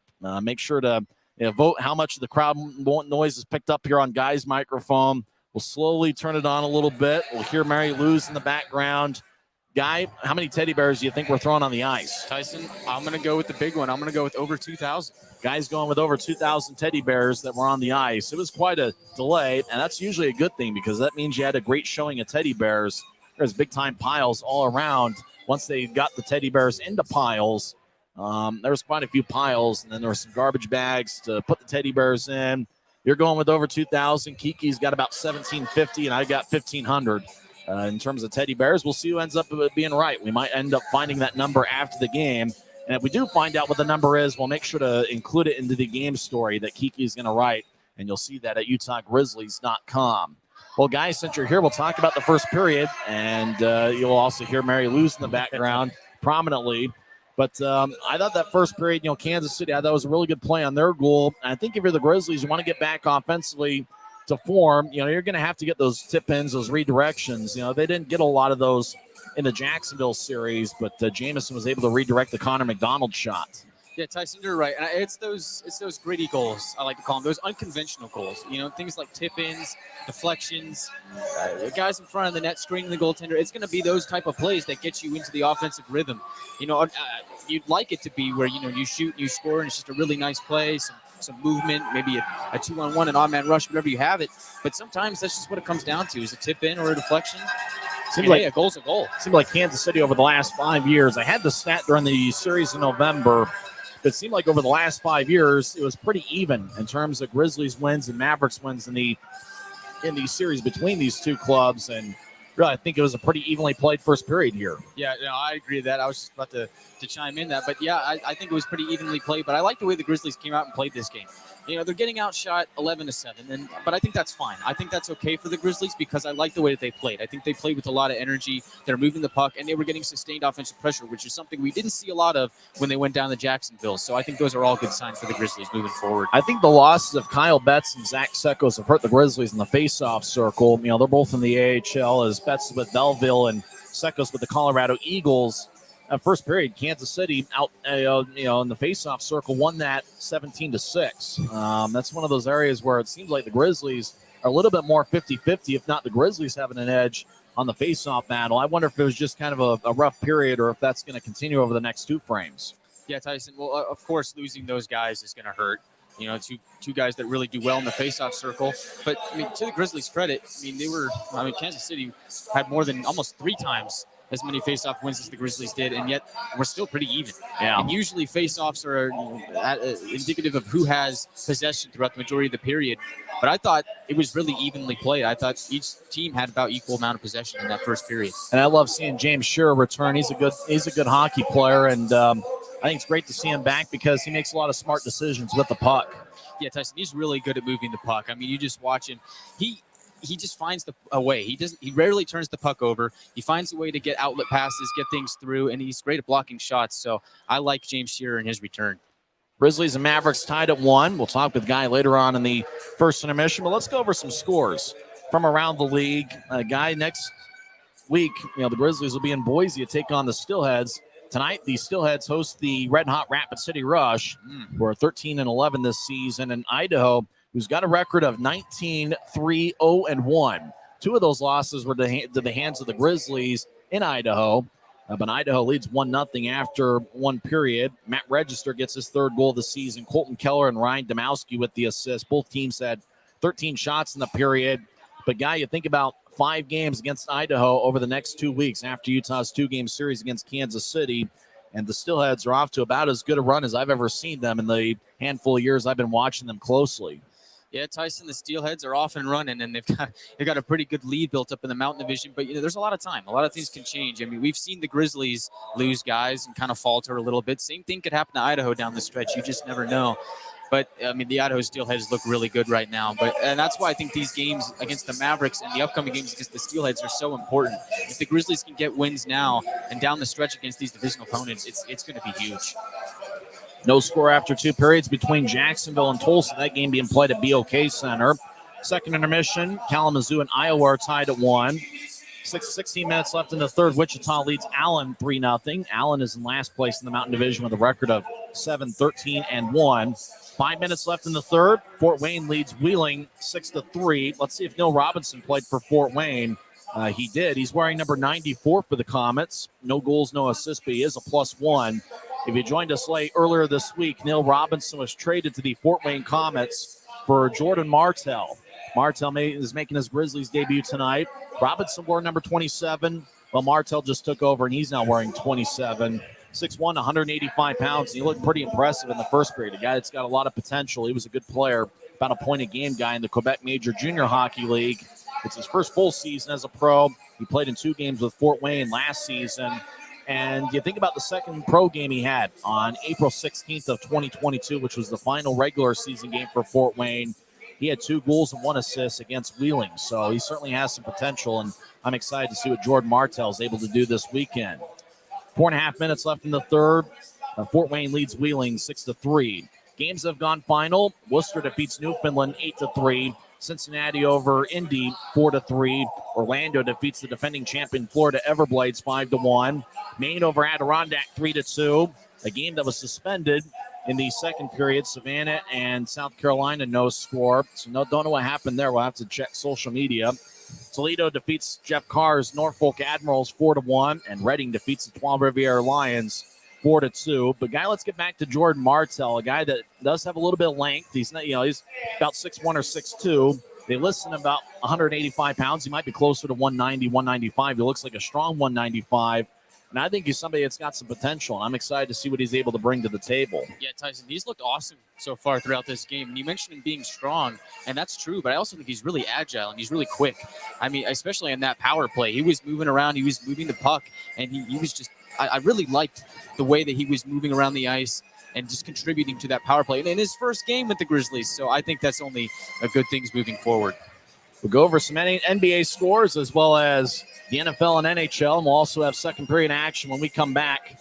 Once again, we're tied at 1. First intermission, Kansas City outshot Utah 11-7 as Keegan Howdeshell had Kansas City's goal, and Keaton Jamison found the back of the net for the 3rd time this season for Utah. We'll have second period action coming up next. We're tied at 1. Remember, the Grizzlies have been a strong second period club this season, and we'll have the second period coming up next. You've been listening to the Siegfried and Jensen Intermission Report on the Grizzlies Hockey Network. Mavericks' new bean-to-cup machines always deliver a freshly ground cup of coffee on demand, so you can enjoy any of our premium roasts at their best, day or night, hot or iced. Enjoy a fresh...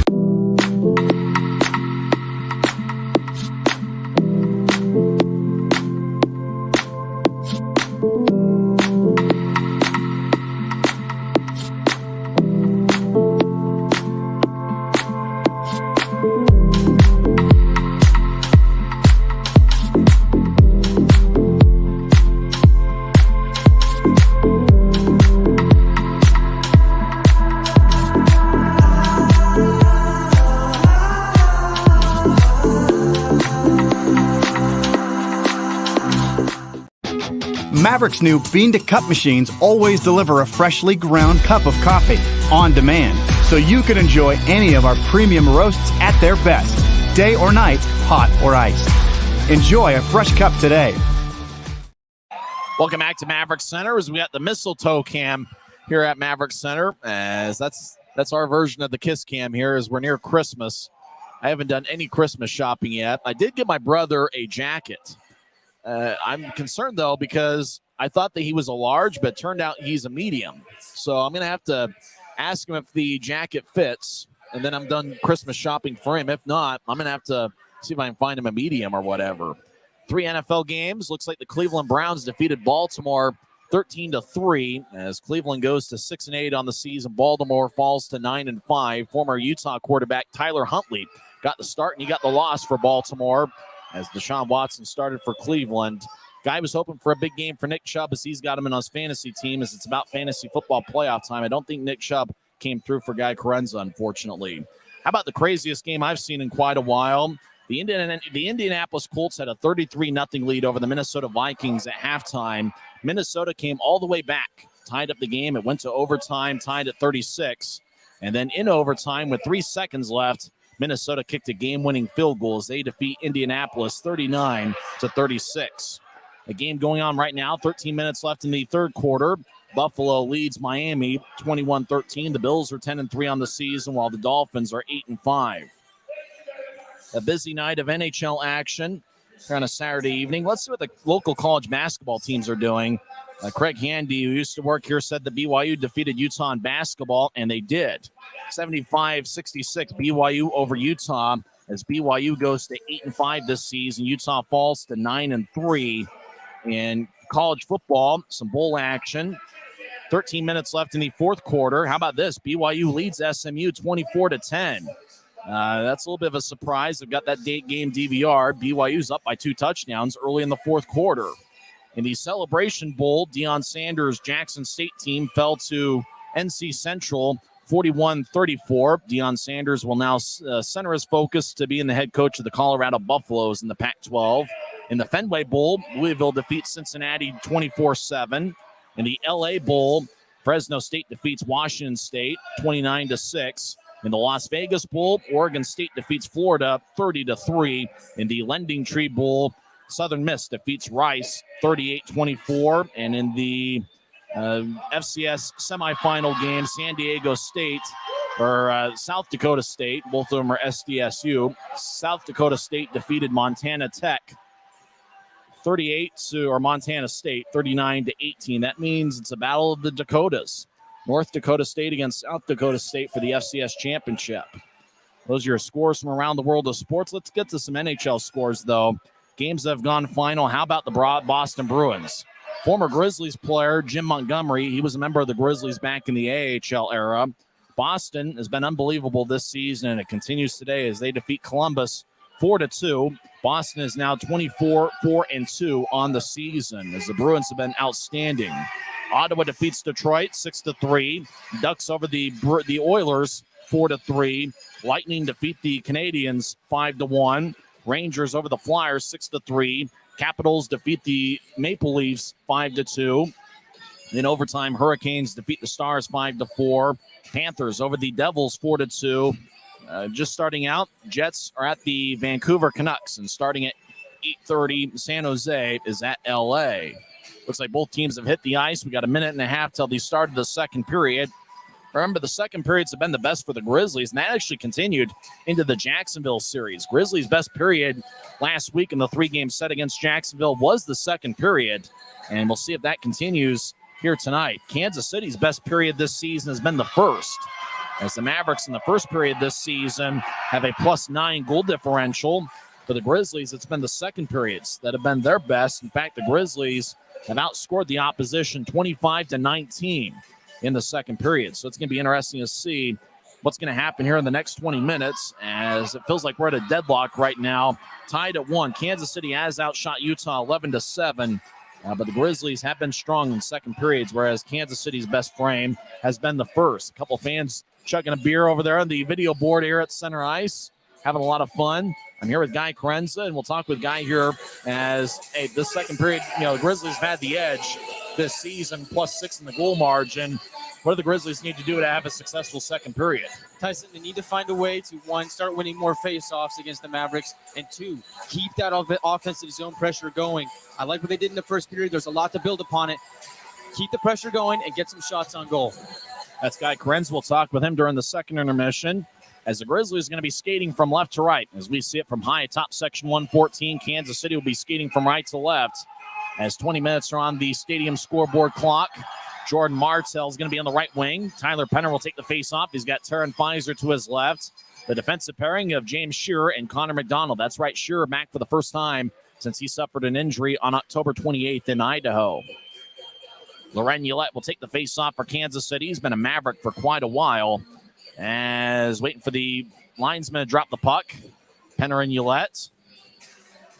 As the linesman drops the puck, we're underway for the second period. As Connor McDonald gets it, we've got a great Saturday night crowd. McDonald throws it out to center ice, picked off by Ullette. Now it goes to Luke Martin, who's near the Mavericks bench. He'll dump it towards the corner, hits off the stick of Shearer and rolls towards the near boards. As Ullette will wing it around the wall. As over there is to the right point, Kansas City with a righty shot that's blocked. Pass up ahead to Jordan Martell. He gets it poked away. Now Stevens skates in towards the left circle. Take a shot. Glove saved by Minor. And Trent holds on 27 seconds into the second period as we get our first whistle of the second frame. Kansas City has now outshot Utah 12-7. It's the first of a 2-game series. As remember, tomorrow afternoon, 2:50 pregame show, 3:10 face-off. We want to see a good crowd here for the final game of this series. And the Grizzlies will be in Boise next week for a 2-game set. I think that's next Wednesday and Friday, December 21st and 23rd. Then Idaho will be in town to face the Grizzlies at Maverik Center for 3 games to end the 2022 calendar year. Utah wins the face-off. Kyle Pouncey gliding along the right wing boards. He'll take a right wing shot. The save by Booth. Rebound goes out to the far side. Kansas City will carry it out towards center ice. Mullen dumps it in as he races after Shearer. As Shearer gets tripped up. No call on the play as Mullen tripped up Shearer. Now goes to center ice. Raby out towards Bartley. It deflects off a Kansas City stick. Mavericks at center ice. Passage job gets tripped up by Jamison. No call on the play. Actually, there is a call as the Grizzlies touch up the puck.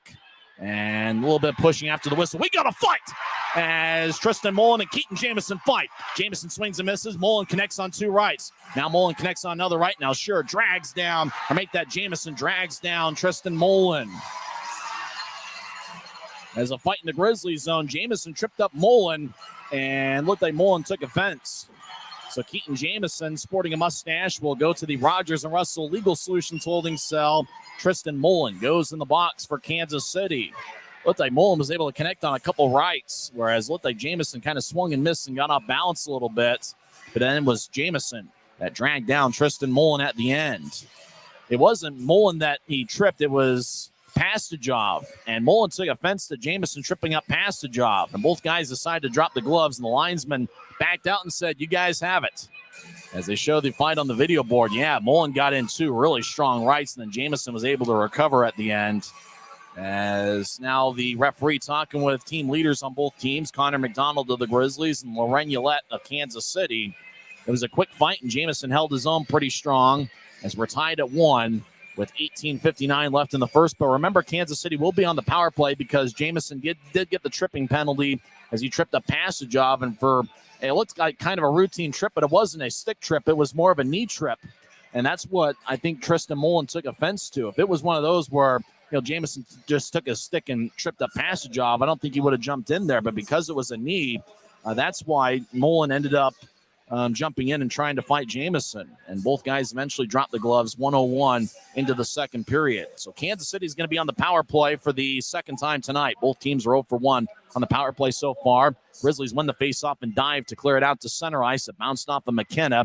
Now McKenna gets it, and so give it over to Sandbrook. Back to McKenna, who skates down the middle at neutral ice. He crosses center, skates into the right side over to the right circle. McKenna centering pass, shot, and Harrison fanned on it. And the Grizzlies gather it along the end wall and sail it all the way out towards Callum Booth's net. As the Grizzlies will get a couple new skaters. As coming off is Strong and Penner. Kansas City at neutral ice. They cross center. 3-on-3. Left wing pass to Harrison. He'll skate towards the left corner. Harrison being shadowed by McDonald. Harrison up top the passage of. He'll feed it across. Now it's towards the right circle just outside it as the Mavericks will feed it up top to Sandbrook in the high slot. He'll get it to the left side for Harrison. As Harrison make that McKenna. Back over to Sandbrook, towards McKenna, and Dylan Fitz pokes it away. Now the Grizzlies, Connor McDonald towards center ice, but he couldn't get around Jordan Sandbrook, who sails it to the right wing. Passage off, skates towards the circle, drops off from McKenna. McKenna stops in the right point. He'll feed it towards the left side off the boards for Sandbrook. Sandbrook out to the left circle as Harrison will feed it off the end wall to Passage off out to the right side. Righty shot is blocked by Shearer as the Grizzlies feed it back towards Shearer. He'll spin it along the glass. It hits a Kansas City player in the right point and over to Sandbrook. And now in the corner in the near side for McKenna. He tried to feed it up top. Dylan Fitz took it away and clears it out. 30 seconds left in the Kansas City power play. As the Grizzlies make a line change, so too the Mavericks. 2.5 minutes into the second period. We're still tied at 1. As Tommy Muck will feed a right wing pass to center ice. Mavericks will dump it in. Minor stays in his crease as a collision over in the left corner. Utah gets the puck. Taryn Fizer's got a 3-on-2. He gains the line. He'll get it over to the left side. Over to Penner. He'll take a shot. He scores! Grizzlies get their first shorthanded goal of the season as Tyler Penner connected on a one-timer from the left circle as Utah's taken a 2-1 lead. Well, the Grizzlies were able to get an odd man rush, a 3-on-2. Fizer is in the right side. Penner is cutting towards the left circle. And really the only question was whether Fizer was going to get that cross-ice pass over to the left side for Penner. Well, the pass connected, and Penner connected on a one-timer for his 5th goal of the season. And it's interesting to see the Grizzlies score their first shorthanded goal of the year, considering last season they scored 20 shorthanded goals, which led the league. But the Grizzlies score shorthanded for the first time as Penner gets his 5th goal of the season, and Taryn Fizer gets his 4th assist of the campaign. Pfizer's got an assist in back-to-back games as Utah wins the faceoff, still shorthanded. They'll nudge it ahead towards Callum Booth, who will feed it to the right side as Christian Simeone will skate towards the penalty box or towards the bench. Jamison still in the box. We're back to 5-on-5 skating. As Jamison obviously got the 5 minutes for fighting, and Simeone was representing him in the Rogers and Russell Legal Solutions holding cell. Cam Strong in his own corner on the near side will get it towards Pouncey, who skates around the Utah net. He'll stop behind Minor. Now he'll skate north-south down the middle. Pouncey will feed it to the left side. Grizzlies will dump it in as it bounces off the right corner on one hop. McCallchuk delivers a big hit. Yolette over to the right, the far side will feed a cross-ice pass. It goes to the left. It connects as Luke Stevens skates towards the left circle. Take a shot. Glove saved by Minor. And Trent holds on as Nick Passagov collides with Corey Thomas on the near goal line. Now Cameron Wright skates in towards Passagov as Passagov and Cameron Wright exchange a few words. Cameron Wright's one of those players. He'll mix it up from time to time, and it's good to see him back in a Grizzlies uniform after spending a couple weeks with the AHL's Colorado Eagles. Draw is going to be in the left circle of the Grizzlies zone as Nick Passagov talks it over with Pascal LeBerg. Cameron Wright will take the face-off for Utah. Wright and Passagov continuing to exchange some words. Both guys played for some elite college hockey programs. As Passagov kicked out of the face-off circle, McKenna will take the draw. Cameron Wright was part of the National Championship University of Denver club, and he only spent 1 year in Denver. Before that was at Bowling Green for 4 years. McKenna and Wright taking the draw in the near circle of the Grizzlies zone. 16-18 left in the second period. Utah leads 2-1 as the Grizzlies have 2 unanswered. Jamison in the first period and a second period shorthanded goal by Tyler Penner. Crossing center ice is Wright, and he'll bounce it off the end wall. Kansas City gets it and skates around the net. All the Mavericks get tripped up. The referee didn't spot it, though, as Fitz over in the right point lifts the puck in the air. It bounces off the Rio Tinto sign on one hop as Fitz feeds it towards the far goal line. Cameron Wright gets it. He'll nudge it back up top for Shearer.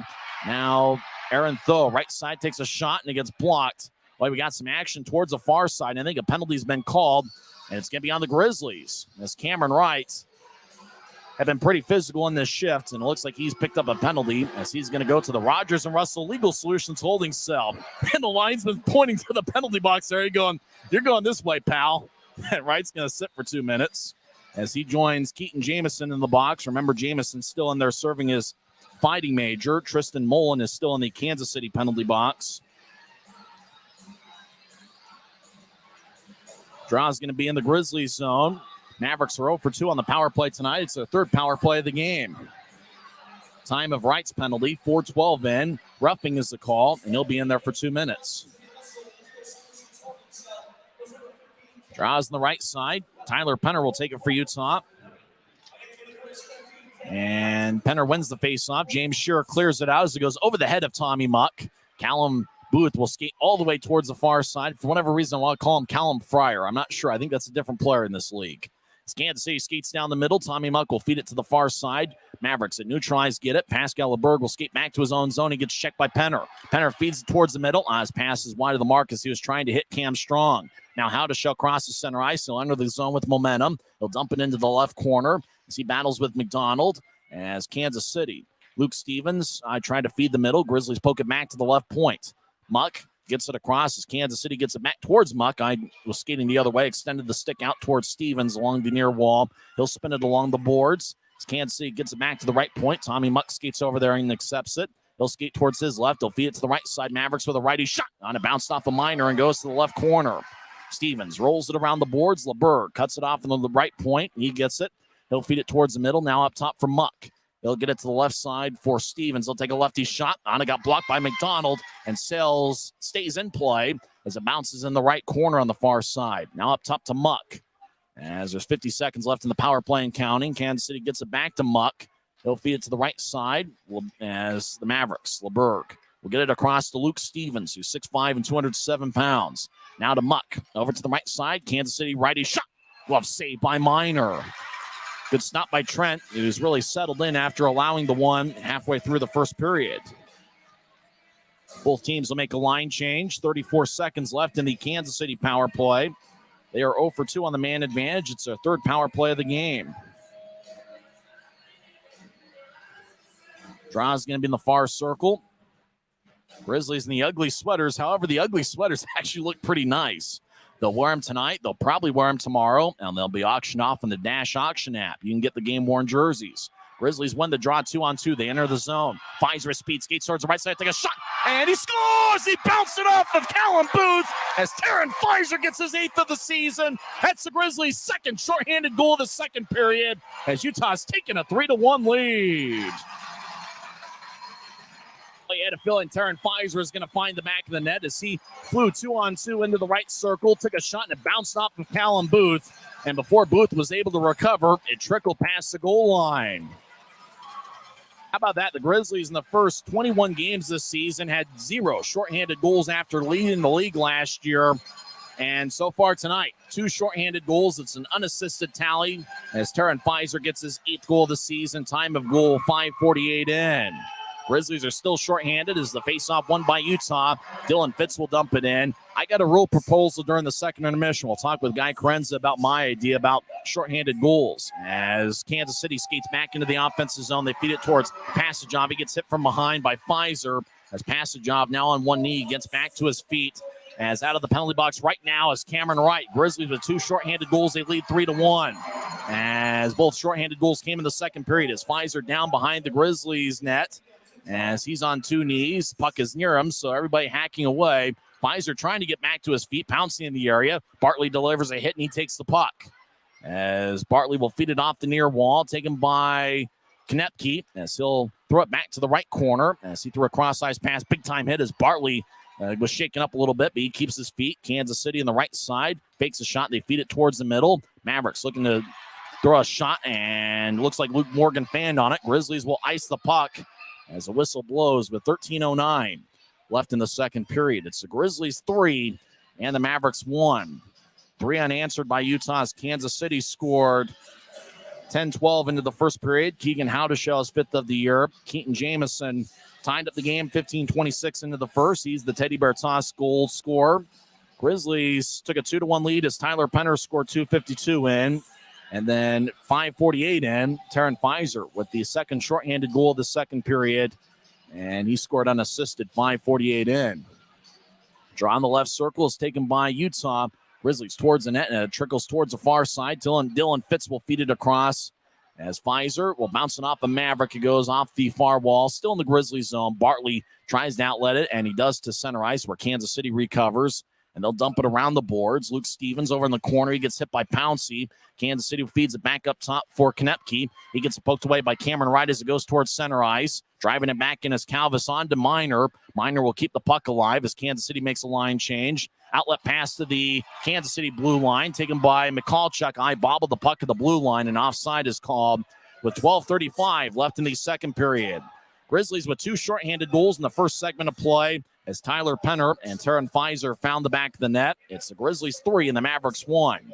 This is Utah Grizzlies hockey presented by Mountain Land Supply Company. If you're out driving and something happens to your car, truck, or even wheelchair, and you end up stuck at a rail crossing, it's going to be okay. Don't panic. Here's what you do. Get out if you can and look for this blue sign on the metal pole. Call the number on the blue sign, and when they answer, tell them the crossing number. The number is right here. This tells them the exact location of the crossing. This is the fastest way to get trains stopped before coming through the crossing.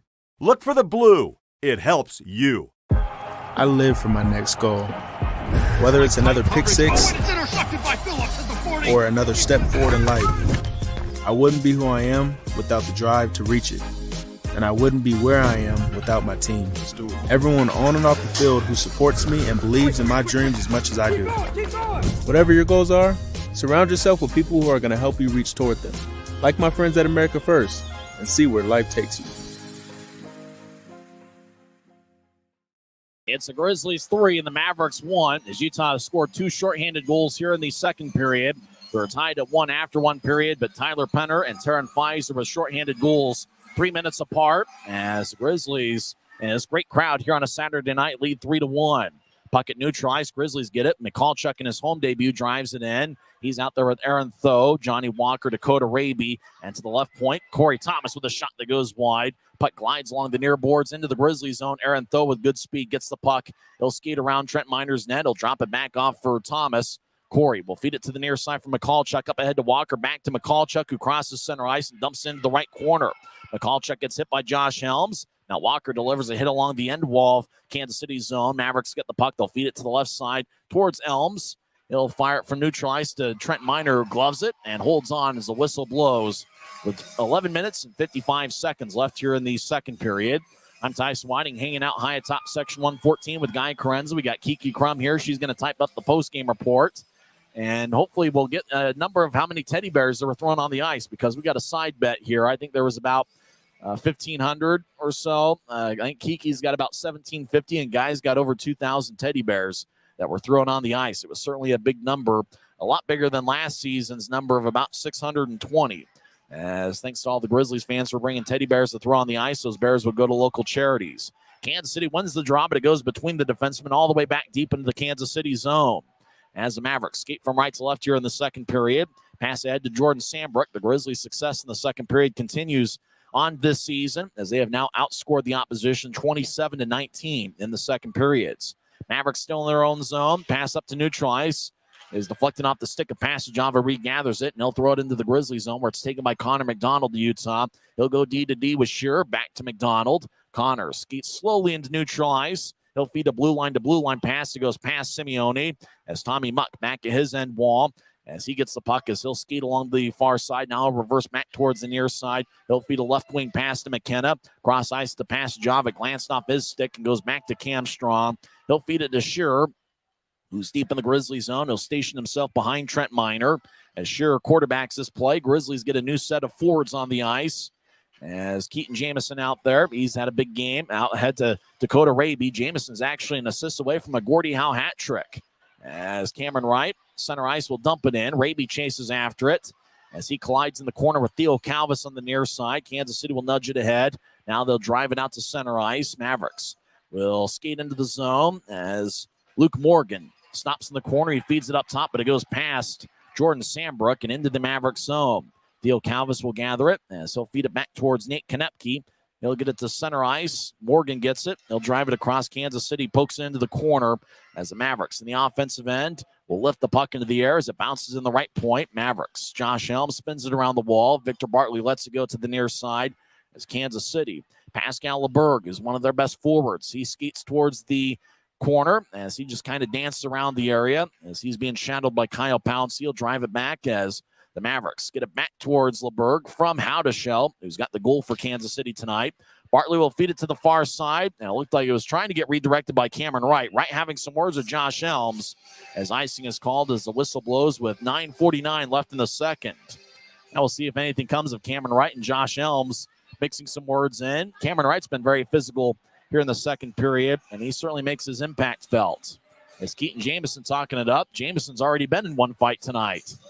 As play could start to get physical between these clubs, it has already, as Keaton Jamison got in a fight with Tristan Mullen, 101 into the second period. And obviously Jamison with a first period goal, and so he's an assist away from the Gordie Howe hat trick. As Utah wins the face-off in their own zone, as Pouncey over to right, he feeds it across to Jamison, who steps over the line to the left point, back towards Jamison as he was looking to get a pass from a defenseman.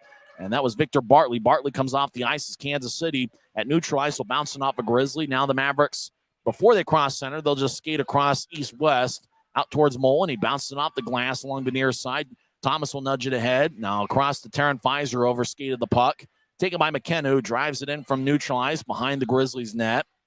Miner will feed it over to the right point. It glanced off a Sambrook stick and goes out to neutral ice. Across to Muck, he'll dump it in from the left side. Mavericks make a line change as Miner feeds a pass to Tho.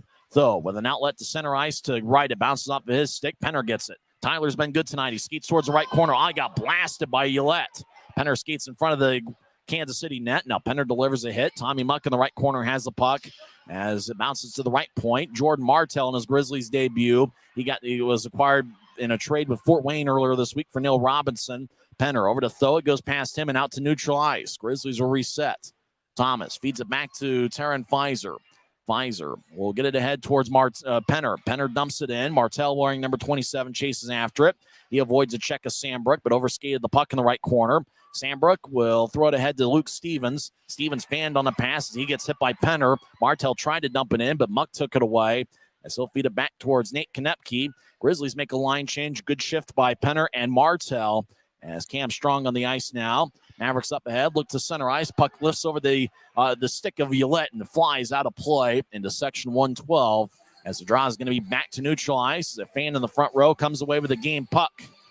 As he will hand it off to a significant other. Looks like he's just going to pass it along the row with 8:04 left in the second. Draw is going to be at center ice. That's really been a good effort for the Grizzlies. They had a really strong week of practice after being swept in a 3-game set by Jacksonville last week.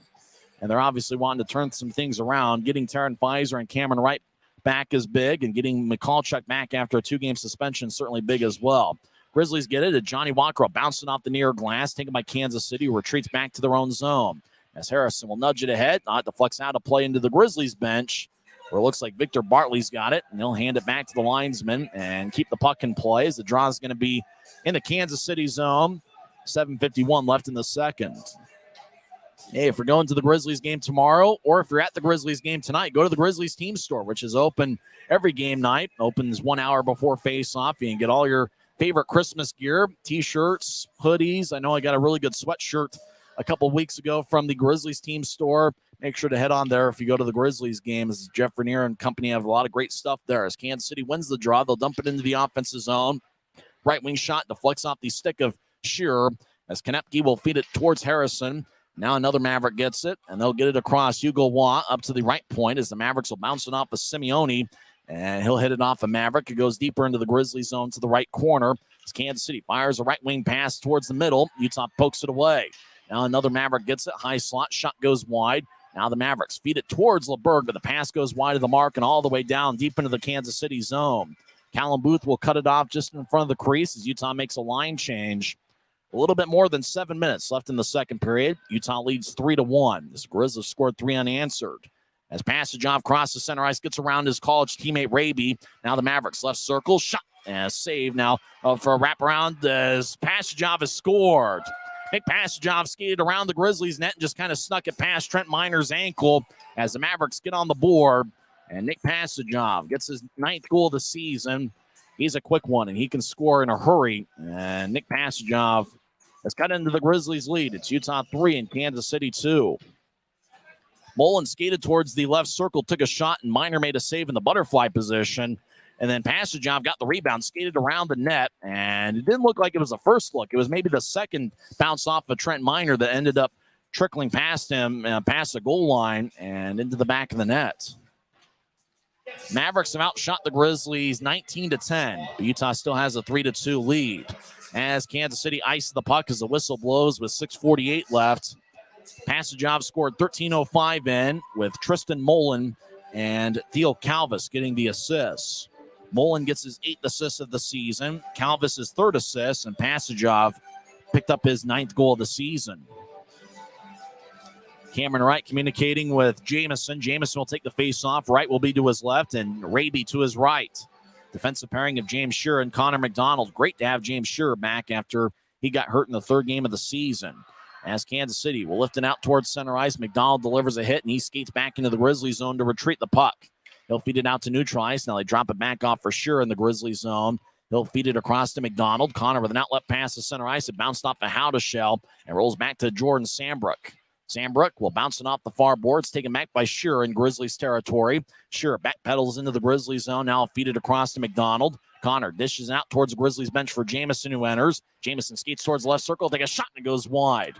Right around towards Jamison. Jamison couldn't handle the puck from right. Goes back towards Shearer. Left wing shot on that goes wide. That was a lot of velocity on James Shearer's shot, the former captain of the Brandon Wheat Kings.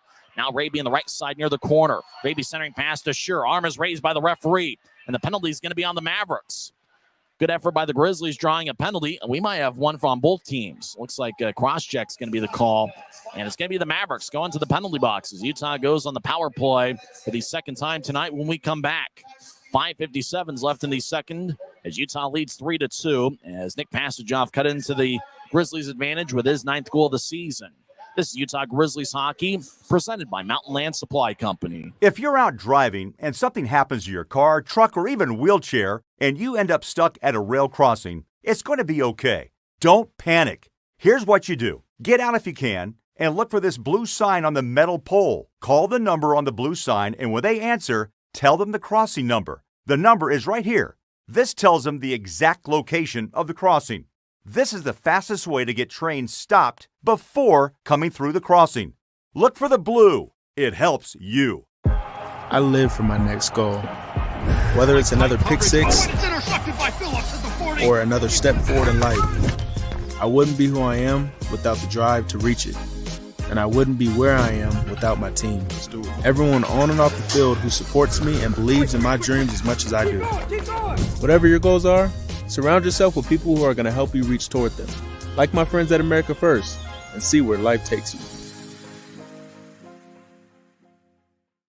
Nate Konepke got 2 minutes for cross-checking. He's in the Rogers and Russell Legal Solutions holding cell. Cameron Wright will take the face-off in the right circle. He's got Johnny Walker to his right and Taryn Pfizer to his left. Puck kind of stays towards the circle. Now Wright with a shot against blocked. Walker trying to locate the puck. It squirts towards the near corner. Kansas City gets it. They'll lift it over the head of Victor Bartley.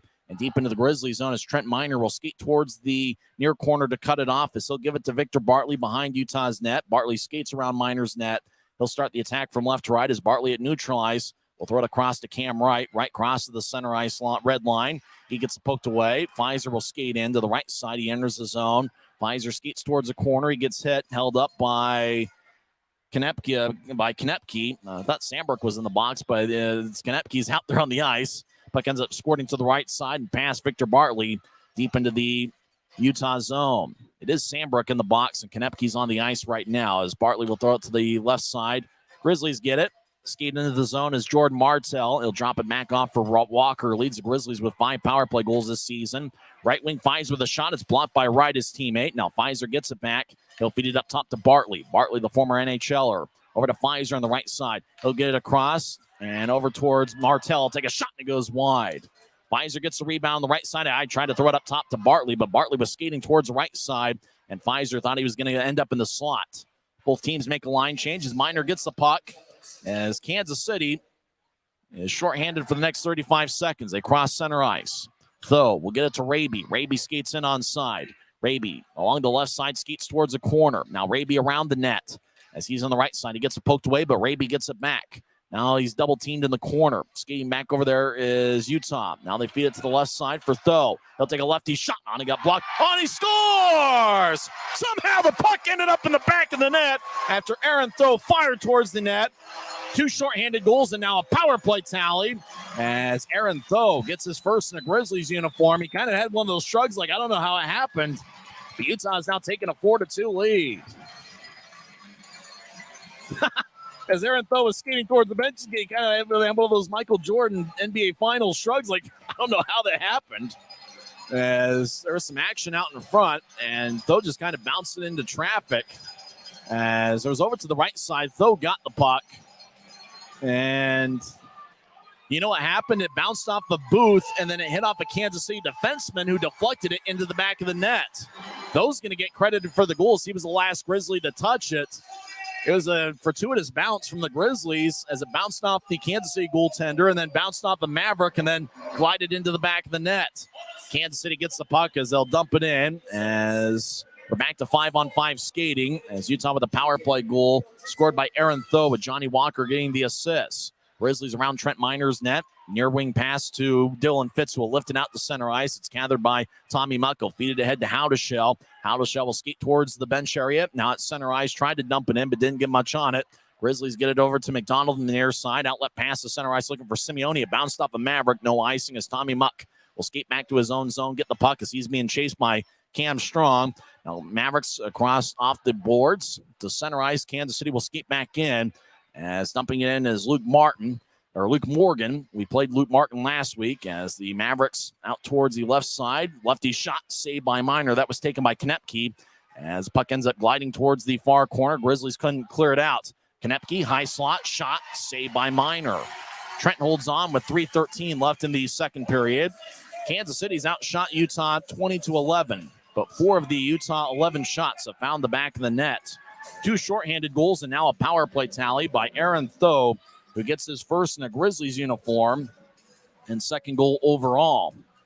Draw's going to be in the left circle. We'll talk with Guy Carenza during the second intermission, get his thoughts on things. It's ugly sweater night, and that's the only reason why him and I are wearing these ridiculous-looking things. I think Guy's actually looks good. I'm not sure what to make of this unicorn, though, that's on my hip here. It is what it is. It's the same ugly sweater I wore last year. As off the draw, Kansas City with a shot that goes high, and that's taken by McKenna.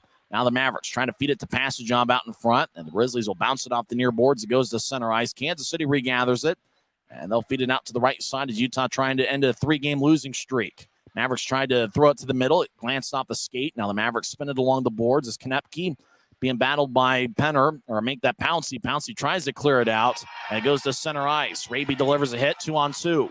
Jamison feeds it to the middle. Nobody there but a Maverick. Kansas City out to center ice as Mullen gets it poked away by Raby. Now another Maverick gets it. It's McKenna as he gets back checked by Wright, and Cameron takes the puck away. Wright tried to get it to Jamison. Kansas City picked it off. They skate into the offensive zone, but the arm is raised, delayed offside, and Mavericks touched it up as there's 2:28 left in the second period, and the draw is going to be at neutral ice near the Kansas City bench. Great effort by Keaton Jamison along with Cameron Wright. Looks like they've changed the goal, and it was going to be Aaron Tho, but it's his former Wheeling Naylor teammate, Vladislav Mikalchuk, who picks up his first in the Grizzlies uniform and second goal overall. Tho and Johnny Walker get the assist, but they've changed the goal from Aaron Tho to Vladislav Mikalchuk.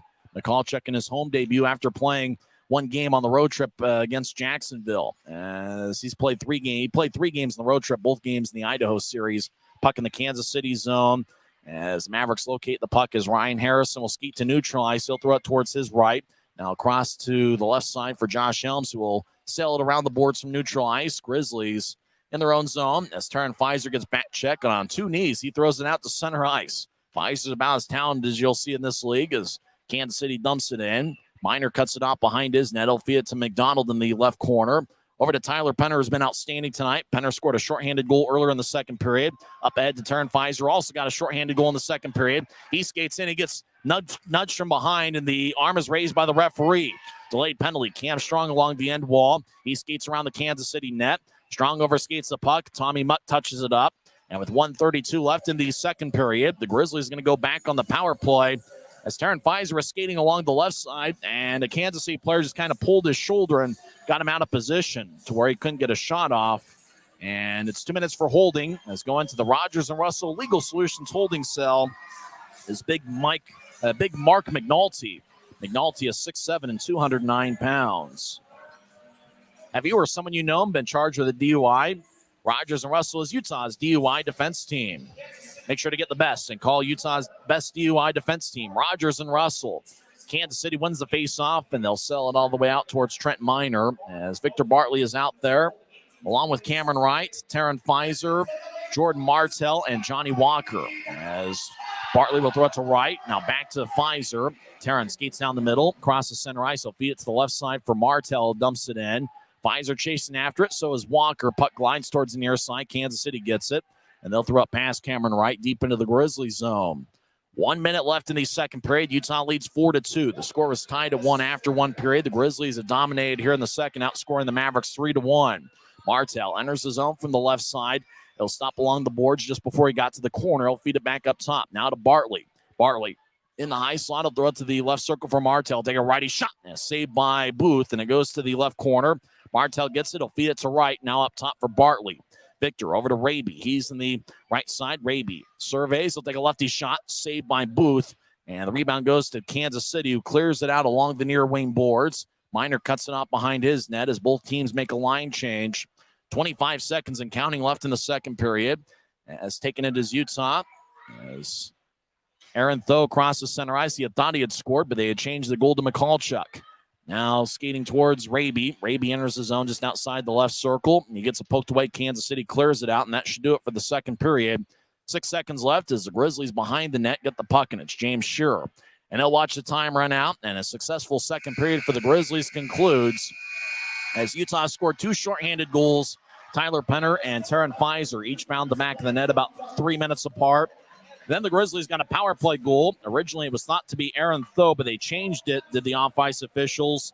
And Vladislav Mikalchuk ended up picking up his second of the season. Tho and Walker got the assist. And so the special teams played a big role in the second period as the Grizzlies dominated with 3 special teams points. Their first 2 shorthanded goals of the season and a power play tally. Utah once again has been outstanding on the man advantage. They are 1 for 2 on the power play, and they will have about 30 seconds worth of a power play to start the third period.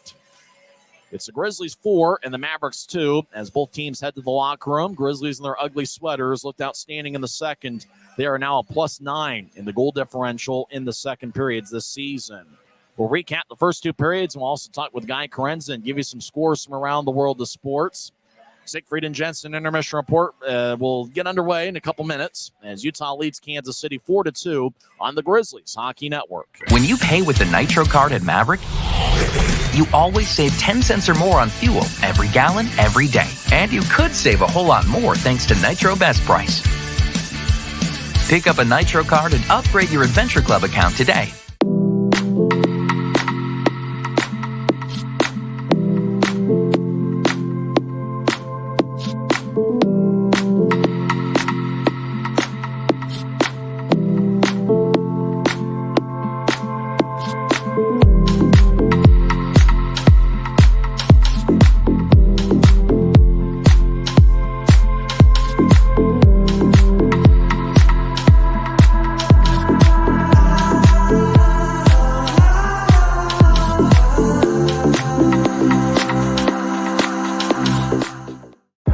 I live for my next goal. Whether it's another pick six or another step forward in life, I wouldn't be who I am without the drive to reach it. And I wouldn't be where I am without my team. Everyone on and off the field who supports me and believes in my dreams as much as I do. Whatever your goals are, surround yourself with people who are going to help you reach toward them. Like my friends at America First, and see where life takes you. Mavericks' new bean-to-cup machines always deliver a freshly ground cup of coffee on demand, so you can enjoy any of our premium roasts at their best, day or night, hot or iced. Enjoy a fresh cup today. If you're out driving and something happens to your car, truck, or even wheelchair, and you end up stuck at a rail crossing, it's going to be okay. Don't panic. Here's what you do. Get out if you can, and look for this blue sign on the metal pole. Call the number on the blue sign, and when they answer, tell them the crossing number. The number is right here. This tells them the exact location of the crossing. This is the fastest way to get trains stopped before coming through the crossing. Look for the blue. It helps you. Second intermission here at Maverik Center. Utah leads 4-2. And you think about 2 shorthanded goals and a power play tally. I think, for you're talking about the difference in the game, it's been the Grizzlies special teams. And really think about the power play. They got off to a really slow start the first 6 or 7 games of the regular season. And it turned around against Kansas City on November 5th in the rubber match of a 3-game series. Utah went 5 for 6 on the power play that night. In fact, Andrew Nilsson, who's a scratch tonight, he had an assist, I think, on all 5 of the Grizzlies' power play goals. And that really was the start of the turnaround for the Grizzlies' power play, which is 29.1% over the last 15 games coming into play tonight. Utah is 1 for 2 on the power play, and they are in the middle of their third power play, which will be the first 28 seconds of this third period as the Grizzlies allowed the first goal. You think about Kansas City scoring first tonight. The Grizzlies just 2-10 when the opposition scores first.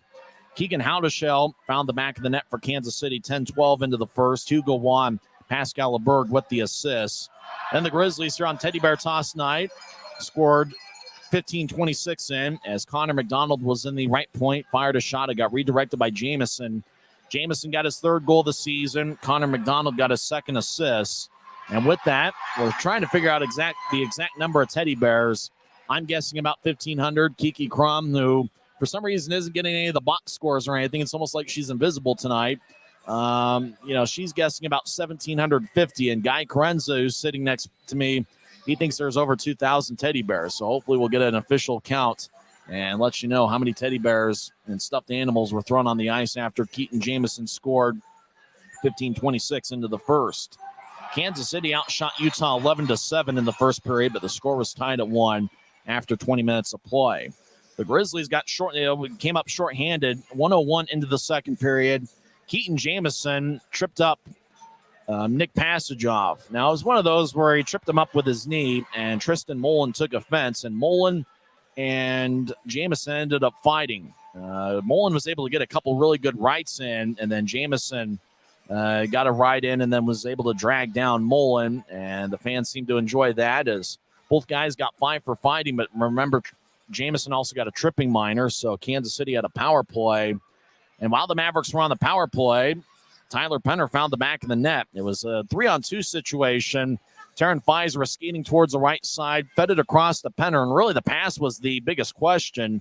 But Penner's shot had a lot of velocity on it. He's not necessarily a guy who will score on those one-timers from the circle, but he did this time, picking up his 5th goal of the season. It was actually Utah's first shorthanded goal of the year, which is a little bit surprising considering we're in game 22.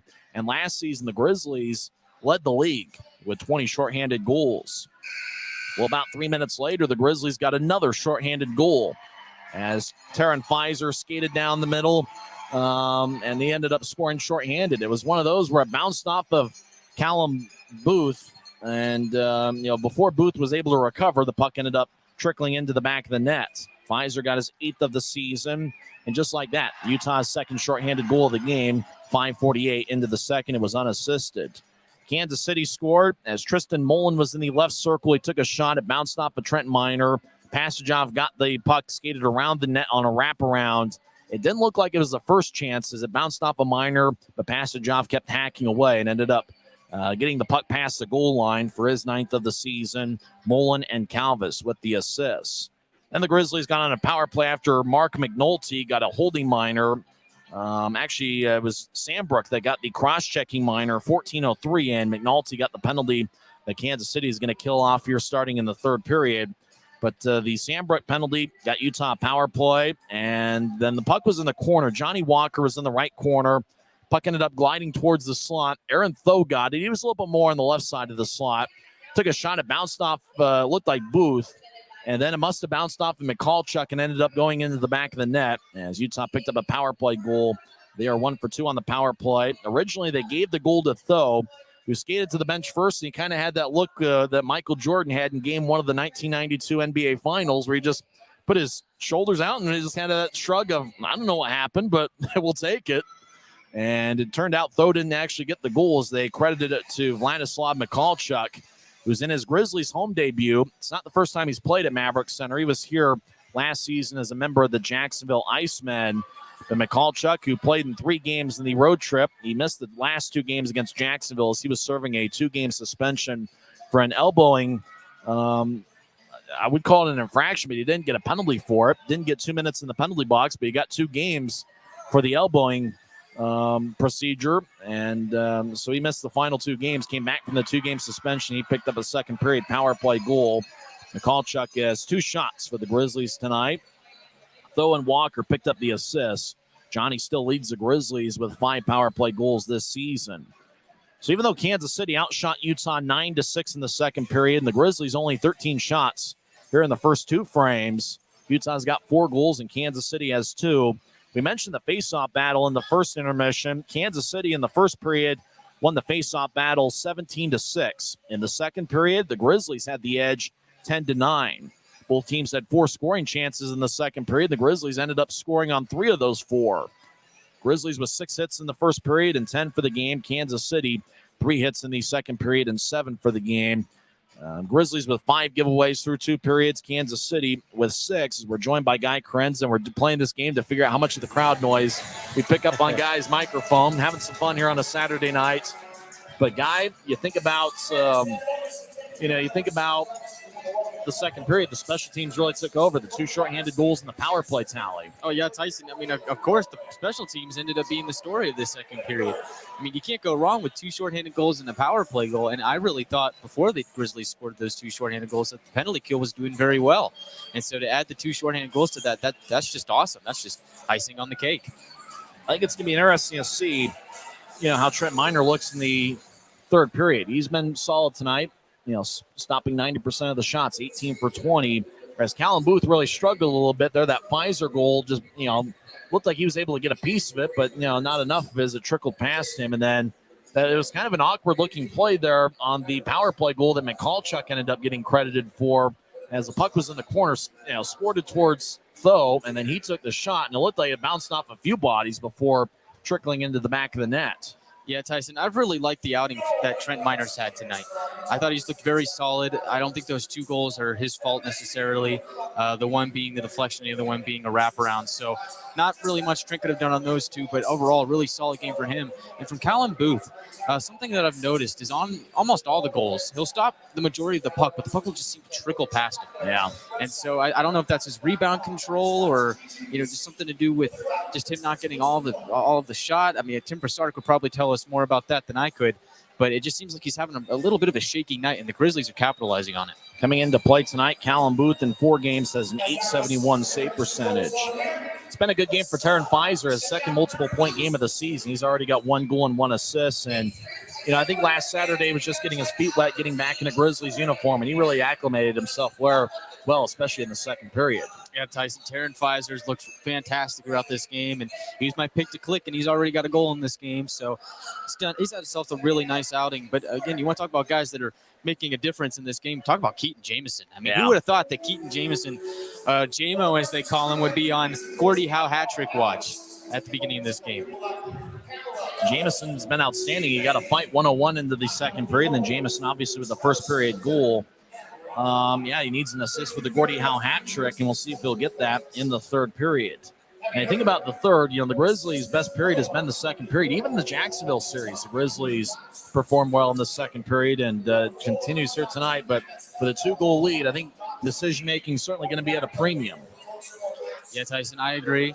I think the question is the Grizzlies had a strong second period. Can they find a way to close this game out? It's going to be tough. I don't expect Kansas City to back away at all. I expect them to stick it to the Grizzlies here in this third period, and so it's going to be tough. It's going to be a question of, can the Grizzlies continue to apply pressure in the offensive zone, which would keep Kansas City out of their defensive zone? And again, can Trent Miner and the Grizzlies close out this game? Can they finish it out? The Grizzlies have been strong in the second period, a little bit weaker in the third period. It'll be interesting to see how they do down the stretch in this game. Some other games in the league. Idaho leads Rapid City 3-1. That game with a minute left in the second period. Jacksonville scored 3 goals in the third. They defeat Tulsa 3-0. No former Grizzlies look like they hit the stat sheet, although it looks like Brzezinski had 1 goal and 1 assist, and Ben Howardchuk had 1 goal and 1 assist for Jacksonville as they defeat Tulsa 3-0. Iowa over Kalamazoo 2-1. That game in overtime. Wichita defeats Allen 4-3, as we're waving to a fan here in the suite in section 113. Fort Wayne defeats Wheeling 7-4. Worcester over Newfoundland 8-3. Cincinnati defeats Indy 4-3. Orlando over Florida 5-1. Maine defeats Adirondack 3-2. Savannah and South Carolina was suspended in the before the second period. Toledo defeats Norfolk 4-1, and Reading over Trois-Rivières 4-2. We'll come back in 2 minutes. Guy might have to carry us here through the next segment, and we'll come back and have third period action as Grizzlies lead 4-2. You're on Teddy Bear Toss Night and Ugly Sweater Night. This is the Siegfried and Jensen Intermission Report on the Grizzlies Hockey Network. When you pay with the Nitro card at Maverik, you always save 10 cents or more on fuel every gallon, every day. And you could save a whole lot more thanks to Nitro Best Price. Pick up a Nitro card and upgrade your Adventure Club account today.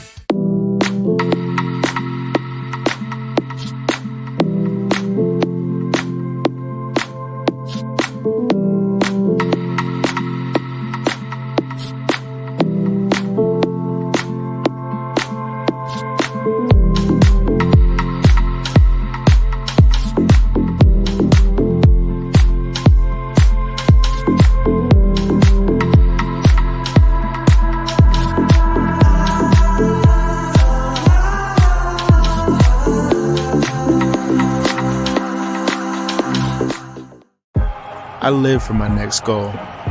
Whether it's another pick six or another step forward in life, I wouldn't be who I am without the drive to reach it. And I wouldn't be where I am without my team. Everyone on and off the field who supports me and believes in my dreams as much as I do. Whatever your goals are, surround yourself with people who are going to help you reach toward them. Like my friends at America First, and see where life takes you. Mavericks' new bean-to-cup machines always deliver a freshly ground cup of coffee on demand, so you can enjoy any of our premium roasts at their best, day or night, hot or iced. Enjoy a fresh cup today. If you're out driving and something happens to your car, truck, or even wheelchair, and you end up stuck at a rail crossing, it's going to be okay. Don't panic. Here's what you do. Get out if you can, and look for this blue sign on the metal pole. Call the number on the blue sign, and when they answer, tell them the crossing number. The number is right here. This tells them the exact location of the crossing. This is the fastest way to get trains stopped before coming through the crossing.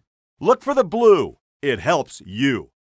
It's the Grizzlies 4 and the Mavericks 2. I was able to say hi to Grizzlies fan Max, who's sitting in the suite in section 113. Great to see Max, and was able to give him a high five, and he's having a good time here at the Grizzlies game tonight as Utah has a 4-2 lead after 2 periods. We'll talk with Kiki Crum in 1 minute. She doesn't know it yet. His guy's going to go hand the headset to Kiki, and we'll talk with her. She's going to type up the Grizzlies postgame report that you'll see at UtahGrizzlies.com.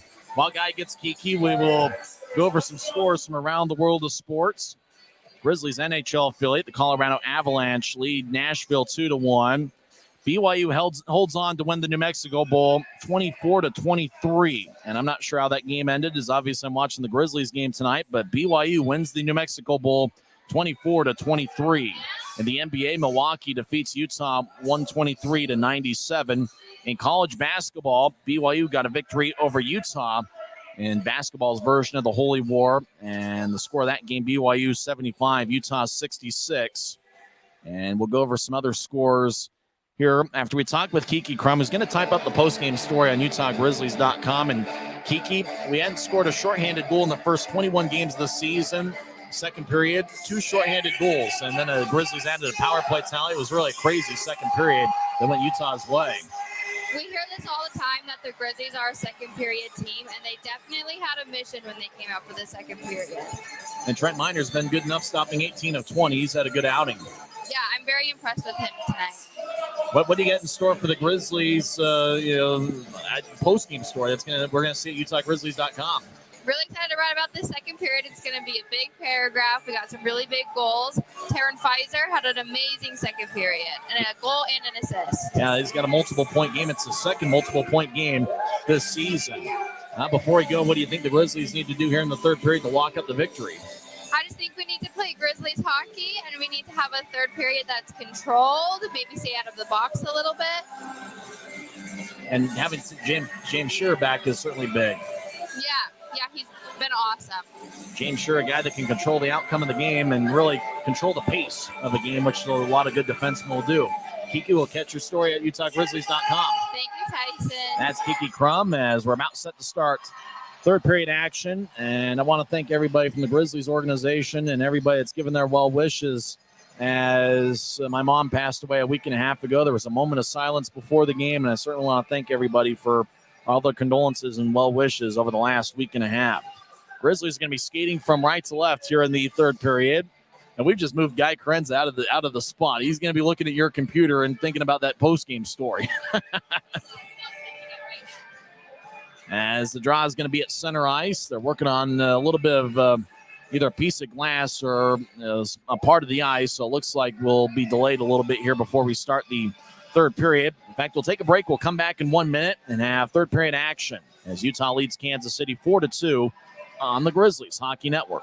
If you're out driving and something happens to your car, truck, or even wheelchair, and you end up stuck at a rail crossing, it's going to be okay. Don't panic. Here's what you do. Get out if you can, and look for this blue sign on the metal pole. Call the number on the blue sign, and when they answer, tell them the crossing number. The number is right here. This tells them the exact location of the crossing. This is the fastest way to get trains stopped before coming through the crossing. Look for the blue. It helps you. I live for my next goal. Whether it's another pick six or another step forward in life, I wouldn't be who I am without the drive to reach it. And I wouldn't be where I am without my team. Everyone on and off the field who supports me and believes in my dreams as much as I do. Whatever your goals are, surround yourself with people who are going to help you reach toward them. Like my friends at America First, and see where life takes you. We're about set to start third period action as Utah leads 4-2. Taking the draw at center ice is going to be Johnny Walker. Remember, the Grizzlies were on the power play the first 28 seconds of the third period. Utah wins the draw. They're skating from right to left as Cameron Wright gets over to Martell in his Grizzlies debut. Across to Bartley, who spins it around the boards. It's cut off by Nate Konepke. He'll feed it to the far side. Kansas City will lift it all the way out to center ice. It's gloved by Bartley and dropped at neutral ice. Bartley back at his blue line. Will feed it out to center ice. Grizzlies will skate in down the middle. Wright will throw a left wing pass towards Martell. Martell glides to the near corner as McNulty's out of the penalty box. As Wright around the net. Pokes over to Walker. He'll take a shot. Saved by Booth. Boy, Walker just kind of got a pass from Wright along the goal line in the near side. Took a shot, and Callum Booth was able to make the save. His backup is Shane Sterrett. We'll probably see Sterrett tomorrow afternoon. 3:10 face-off, 2:50 pregame show in the second and final game of the series.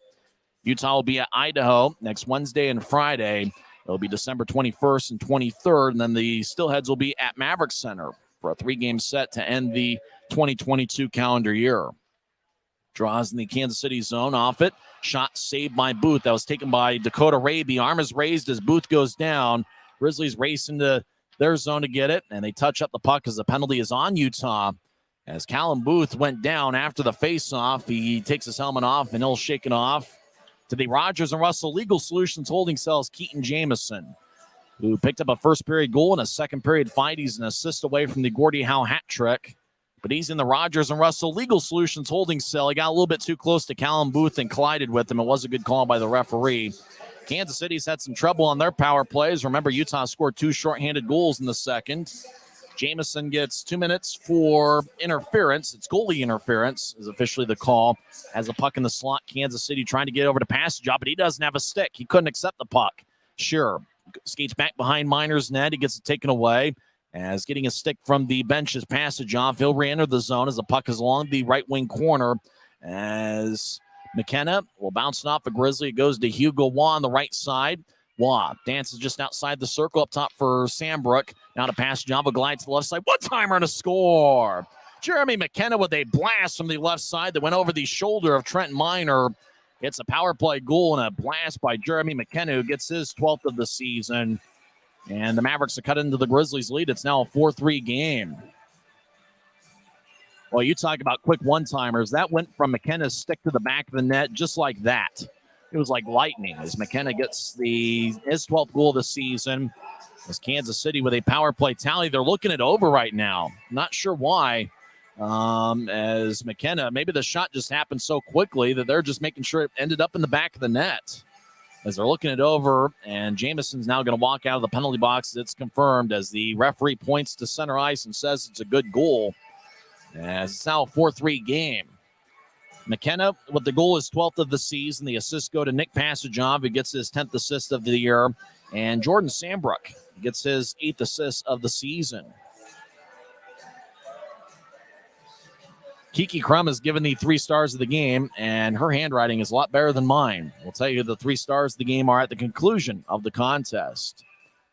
As Tyler Penner will take the face-off at center ice, as special teams comes into Kansas City's benefit with the power play tally here early in the third period.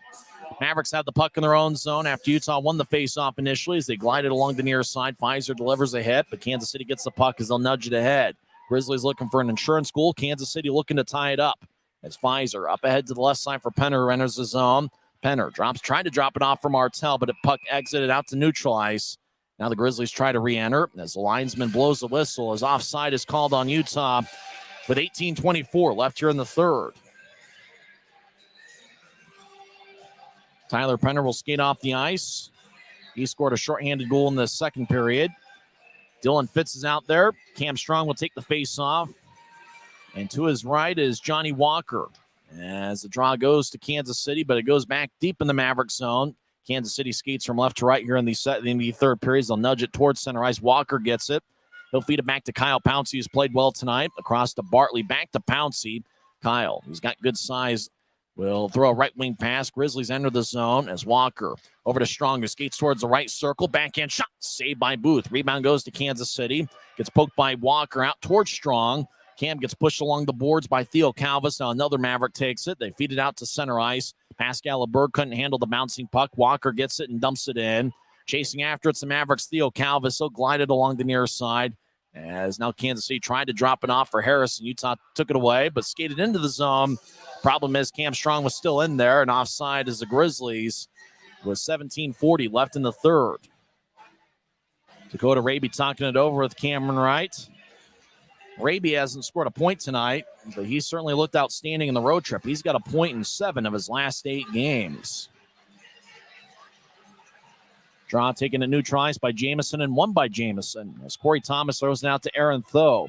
Tho back to neutral ice. We'll get it to center ice. Nudge ahead to Wright, who will dump it in. Callum Booth. Oh, he almost lost the puck as Kansas City now to the side of the net. Booth has been shaky handling the puck tonight. And the puck glides into the Grizzlies zone. Corey Thomas gets it in the slot. Now he'll veer off into the near side. They'll throw it out to center ice. It bounces off the stick of Jamison and deep into the Kansas City zone, but the arm is raised as Jamison nudged it in from Grizzlies territory. Icing on Utah, 17-14 left in the third.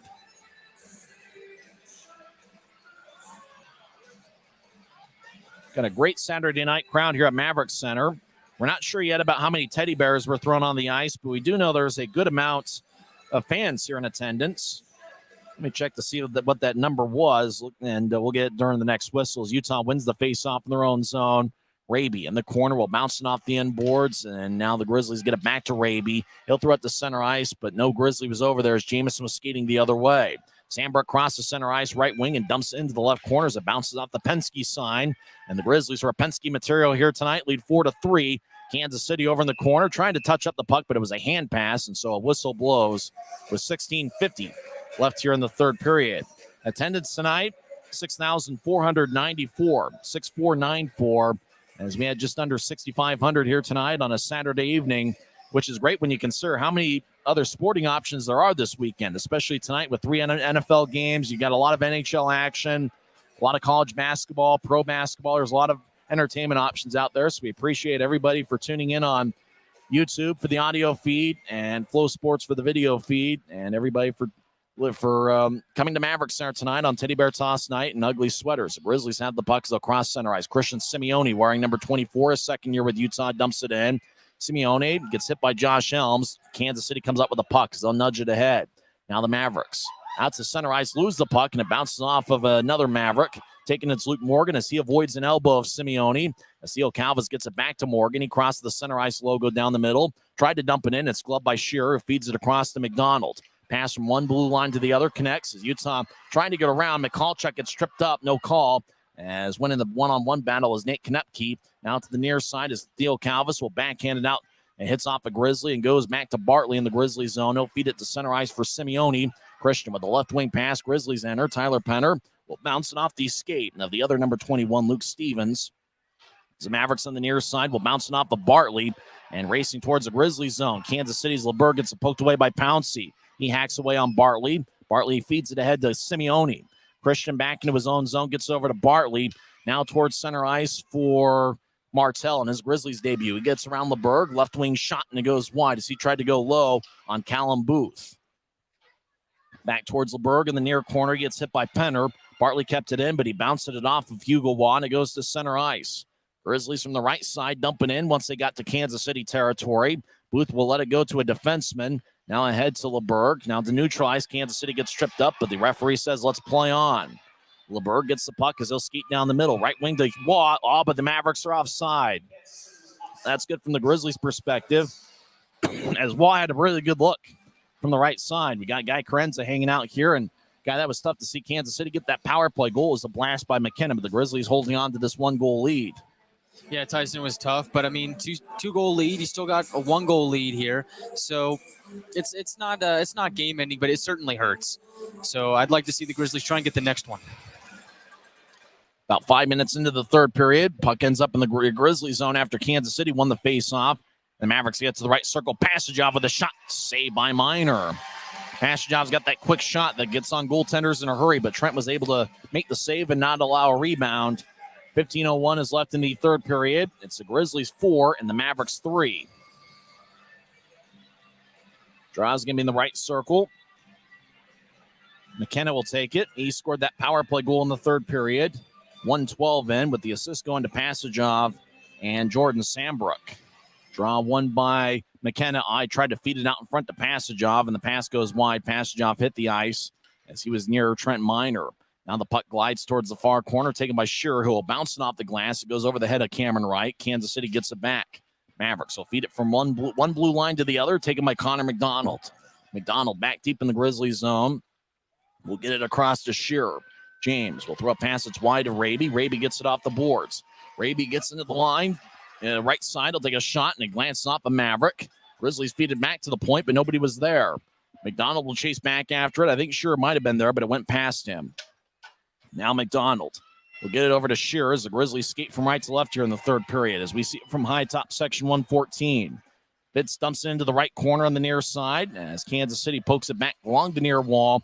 Haldeshell bouncing out towards Calvis. He'll feed it off the stick of Johnny Walker. Now it's at center ice. Now another pass bounces off of Walker. Kansas City back in their own zone as Luke Morgan will toss it ahead, but Luke Stevens was skating the other way. And the arm is raised by the linesman as the puck crossed the Grizzlies' goal line. 13:56 left in the third period. It's the Grizzlies 4 and the Mavericks 3. Trent Miner gets some water as really good crowd of about 6,500 here at Maverik Center. Cam Strong will take the face-off. He's got Walker to his right and Fitz to his left. Draw one by Kansas City as Calvis will get it over towards Konepke. Konepke skates down the middle as he exits the zone. Now Konepke will cross the center red line. He'll bounce it off of Fitz. Kansas City will throw it to the offensive corner. Tho on the far side will nudge it back towards Walker. Walker gets it taken away as Kansas City good on the back check tonight. Mavericks back in their own zone. They feed it across to Sambrook. He'll get it to center ice for Waugh. One time taps it in, or did he get a piece of it? Now the linesman said no, and icing is on Kansas City with 13:30 left in the third period. Seems like both teams are having a tough time getting the offense rolling here to get some momentum into the offensive zone, as both teams really have settled in defensively. Taryn Fizer's got 1 goal and 1 assist tonight. He communicates with Kyle Pouncey. Taking the draw is going to be Tyler Penner. He's got Jordan Martell to his right in his Grizzlies debut. Martell had 6 assists in 13 games with Fort Wayne earlier this year. Neil Robinson didn't have any points, but Fort Wayne got a 6-3 victory tonight. Robinson wearing number 94 for Fort Wayne. Martell wearing Robinson's old Grizzlies number, which is 27. Utah wins the draw. Bartley left point. Shot goes wide. Over in the corner, Martell collides with Tommy Muck. Martell gets it poked away as he's battling. Now Loren Ouellette will nudge it ahead. Kansas City feeds it out to center ice where it's retaken by the Grizzlies. Pouncey over to Bartley, who dumps it into the corner. And Jordan Sambrook avoids a check of Walker. He'll feed it along the near side. Bartley skates over there, but Kansas City gets around him. 2-on-2. Pascal LeBerg enters the zone. He'll feed it across to Kansas City, who's trying to accept the pass. They couldn't connect. Kansas City fires into the corner on the far side. Ouellette gets back to his feet. Grizzlies in the offensive corner. It's Pouncey. Get it over towards Fitz, or make that Martell. Martell skates towards the middle, nudges to Jamison. He'll take a shot, and he scores! Keaton Jamison gets his second of the game as the Grizzlies get some insurance as they've taken a 5-3 lead with 12:45 left in regulation. Grizzlies have had some bounces off the Callum Booth that have been fortuitous. How about Keaton Jamison? 2 goals and a fight tonight as he high-fives everybody on the Grizzlies bench. Trent Miner skates over there to high-five as well. And it looks like Callum Booth is going to take a seat. Tato had seen enough. Callum Booth allowing 5 goals on 16 shots. He's headed to the bench, and Shane Sterrett is going to be the new goaltender. Jamison at the goal. Kyle Pouncey and Jordan Martell with the assist. It's Martell's 7th assist overall and first in a Grizzlies uniform. Shane Sterrett is now in net. He's got a record of 5-3-2 with 1 shutout, a 2.85 goals against average, and 906 save percentage. Callum Booth just stopped 11 of 16 tonight as the Grizzlies lead 5-3.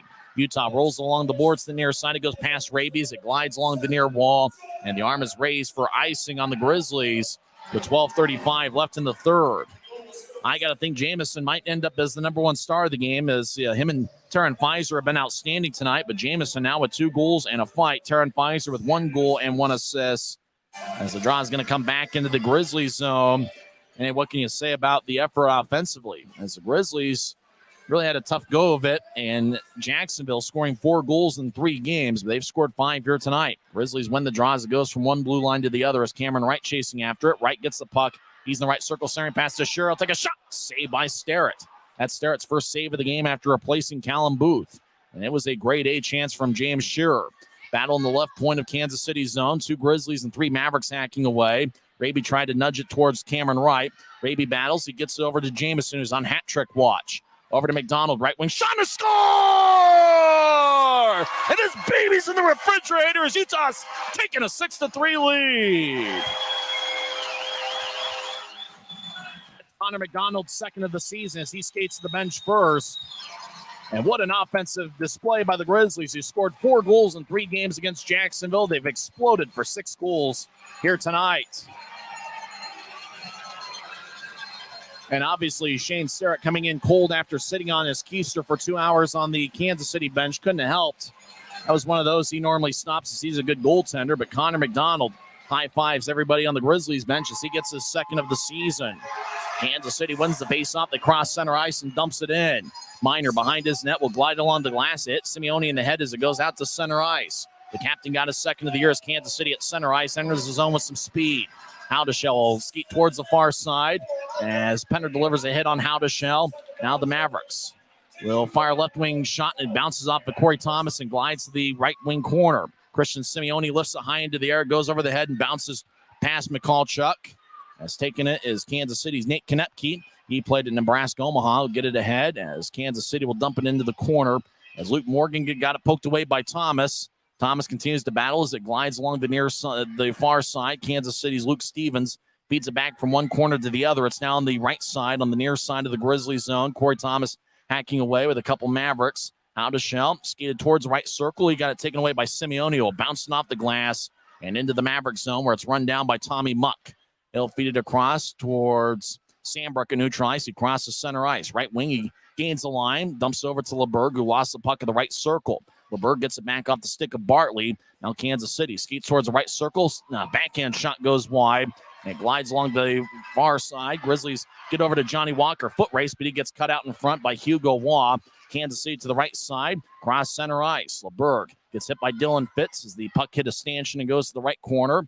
Kyle Pouncey skates towards the left corner, and he lifts the puck over the head of Kansas City and all the way deep into the Mavericks zone. It's going to be icing on Utah with 10:30 left here in the third period. On Utah's 6th goal tonight, which is the first against Shane Starrett, Connor McDonald got his second of the year. The assists go to Dakota Raby and Keaton Jamison. Jamison completes the Gordie Howe hat trick with the assists. 2 goals, 1 assist, and a fight for Keaton Jamison. He gets the Gordie Howe hat trick, and that means he's going to be the number 1 star of the game, bar none. Jamison with the Gordie Howe hat trick as he got an assist on the Connor McDonald goal. As puck in the Grizzlies zone. Now to the left circle. Mavericks will take a lefty shot. Kick save by Miner. Taken by Dylan Fitz. He'll backhand it out to center ice. It bounces off of Theo Calvis and goes into the Mavericks zone. Kansas City in control of the puck as they skate from left to right. They'll feed it across to center ice. Bartley gets it, and he'll dump it in. Bartley delivers a hit on Jeremy McKenna. As puck ends up toward the far side, Grizzlies cut it off in the right point. They look to center it to Walker, passes wide. As McKenna loses the puck, it goes back to Dylan Fitz. He'll drop it back to the right point for Tho. He'll take a shot that's blocked and goes back towards the Grizzlies bench. Tho skates after it, and he gets the puck as Kansas City makes a full line change. We're 9:45 and counting left in the third period. Utah leads 6-3. As Dakota Raby crosses center ice, he gains the line with speed. Raby skates towards his right. He got it poked away by the Mavericks. Kansas City gets it ahead. Loren Ullette crosses center ice. Ullette will feed it to his left. Mavericks enter the zone. Now they skate around Miner's net. Mavericks will throw it up top to Sandbrook. Now across to Muck. Muck on the left side takes a lefty shot, and it bounced off a body and goes towards the right corner. Fans take up a Let's Go Grizzlies chant. Ullette from the right side takes a shot. It's blocked by Shearer and goes into the Kansas City zone. Shearer's played a good game, and he looks like he's in good shape after not playing since October 28th. Puck in the near corner. Cameron Wright tried to feed the middle. Kansas City picked it back off as it goes to the near side. Now Jamison gets it, take a shot, and it's blocked by Sandbrook. Jamison on hat trick watch. He's got 2 goals tonight. Now Kansas City with momentum. Skates along the right side. Skating over is Luke Morgan towards the middle. And Connor McDonald cuts him off, and the puck glides towards Trent Miner, who covers up. 8:49 left in the third, and after the whistle, a little bit of a conversation out in front of Trent Miner, who's had a good game. It's the Grizzlies 6 and the Mavericks 3. We're back in 1 minute on the Grizzlies Hockey Network. If you're out driving and something happens to your car, truck, or even wheelchair, and you end up stuck at a rail crossing, it's going to be okay. Don't panic. Here's what you do. Get out if you can, and look for this blue sign on the metal pole. Call the number on the blue sign, and when they answer, tell them the crossing number. The number is right here. This tells them the exact location of the crossing. This is the fastest way to get trains stopped before coming through the crossing. Look for the blue. It helps you. I live for my next goal. Whether it's another pick six or another step forward in life, I wouldn't be who I am without the drive to reach it. And I wouldn't be where I am without my team. Everyone on and off the field who supports me and believes in my dreams as much as I do. Whatever your goals are, surround yourself with people who are going to help you reach toward them. Like my friends at America First, and see where life takes you.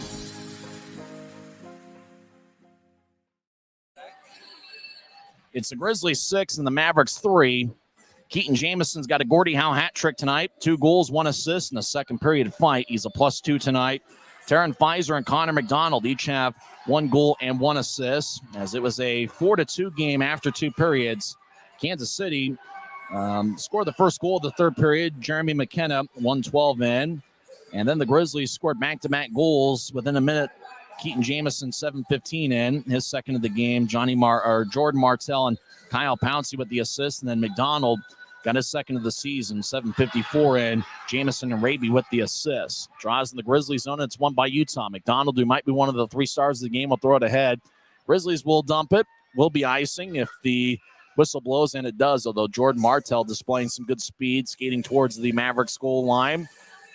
8:39 is left in the third period. We've had a lot of fun here tonight as the Grizzlies had their teddy bear toss, which Keaton Jamison scored 15:26 in. I'm trying to remember who scored the teddy bear toss goal last season, but the Grizzlies were able to get a victory that night. I think they ended up playing the Wichita Thunder. I remember that was probably the last time I had to wear this ridiculous-looking sweater, as it's also ugly sweater night. Kansas City with a shot after winning the faceoff. It's blocked by Shearer, who will nudge it ahead towards Martell. He gets poked away. Kansas City re-enters the zone. Harrison, right circle, shot.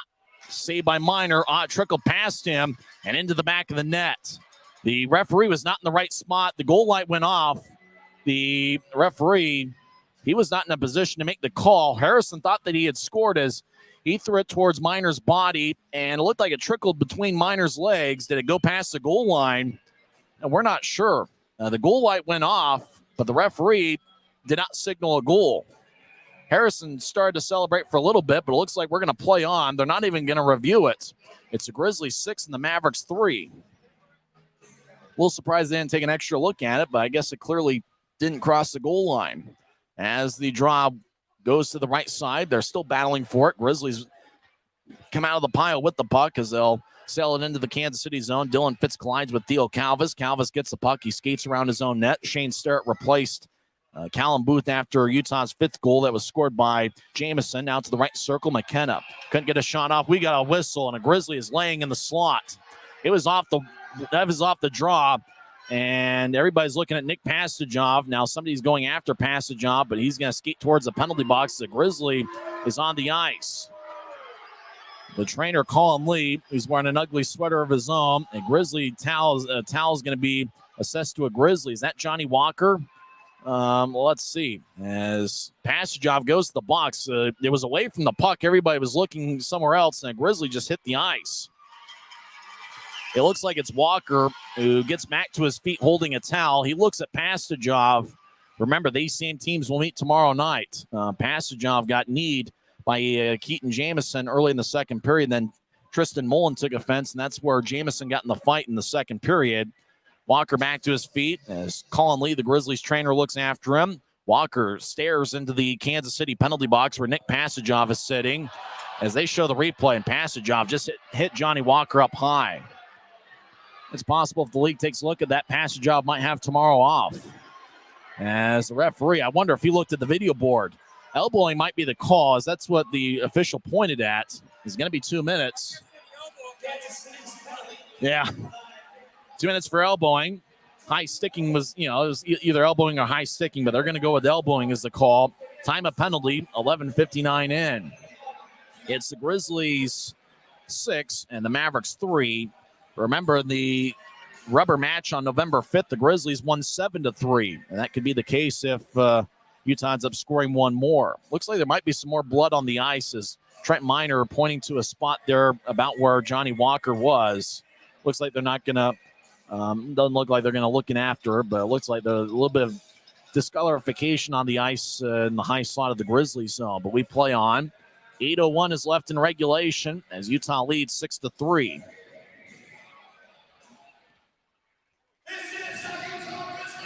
Draw one by Taron Pfizer. He's got 1 goal and 1 assist tonight. Bartley will get it back to Pfizer. He's on the right side now up top to Bartley. He winds and fires. Lefty shot saved by Sterrett.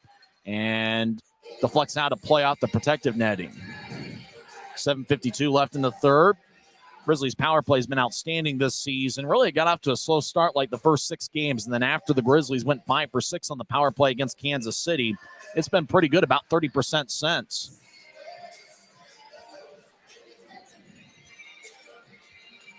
Draws give me the right circle as Trent Miner is concerned about an area about halfway to the blue line of his zone. As it does look like there might be a little bit of blood that they're going to have to scrape off. And it looks like one of the linesmen just kicking it over towards the far side. As the draw is going to be taken by Taron Pfizer. It's Pfizer's second multiple-point game this season. He wins the draw as Bartley gets it back to Pfizer on the right side. He feeds towards the net. Shot saved by Sterrett. Now Bartley over to Martell. Back to Bartley. Over to Pfizer on the right side. He'll feather a centering pass out in front. It bounced off of Sterrett's pads. Bartley gets it over to Martell. Martell will skate towards the near corner. He gets it. Delivers it to Johnny Walker. Didn't miss his shift. Walker up top to Pfizer on the right point. Now to the right circle for Wright. Now to Bartley. He fakes a shot, gets to Martell. Martell with a shot, saved by Sterrett. Walker was looking for the rebound, but Kansas City got it and clears it out. Trent Miner skates to the near corner, throws an outlet pass to Bartley. Bartley still in his own zone. The outlet pass didn't go all that far. Back to Pfizer. He avoids a check. He crosses center ice down the middle. Now he'll veer off to the right. He'll enter the zone. His right skates towards the right corner. He gets it poked away. Hugo Waugh will carry it out of the zone himself as Kansas City wants to be aggressive down 3. Now to Harris on the right side. He'll feed it towards the left. Lefty shot on his block by Jamison, who's done everything tonight. Now Waugh tries to feather it out in front. It glanced off a Grizzlies stick, goes to the right point. It stays in with Kansas City as McNulty feeds it to the right corner. Hugo Waugh skates back towards the right point. Now backing out to Harrison. He's at neutral ice. Harrison backs it out into his own zone. 30 seconds left in the Kansas City power play. Harrison will fire a shot, and Miner makes a glove save as Harrison was in his own zone when he took the shot.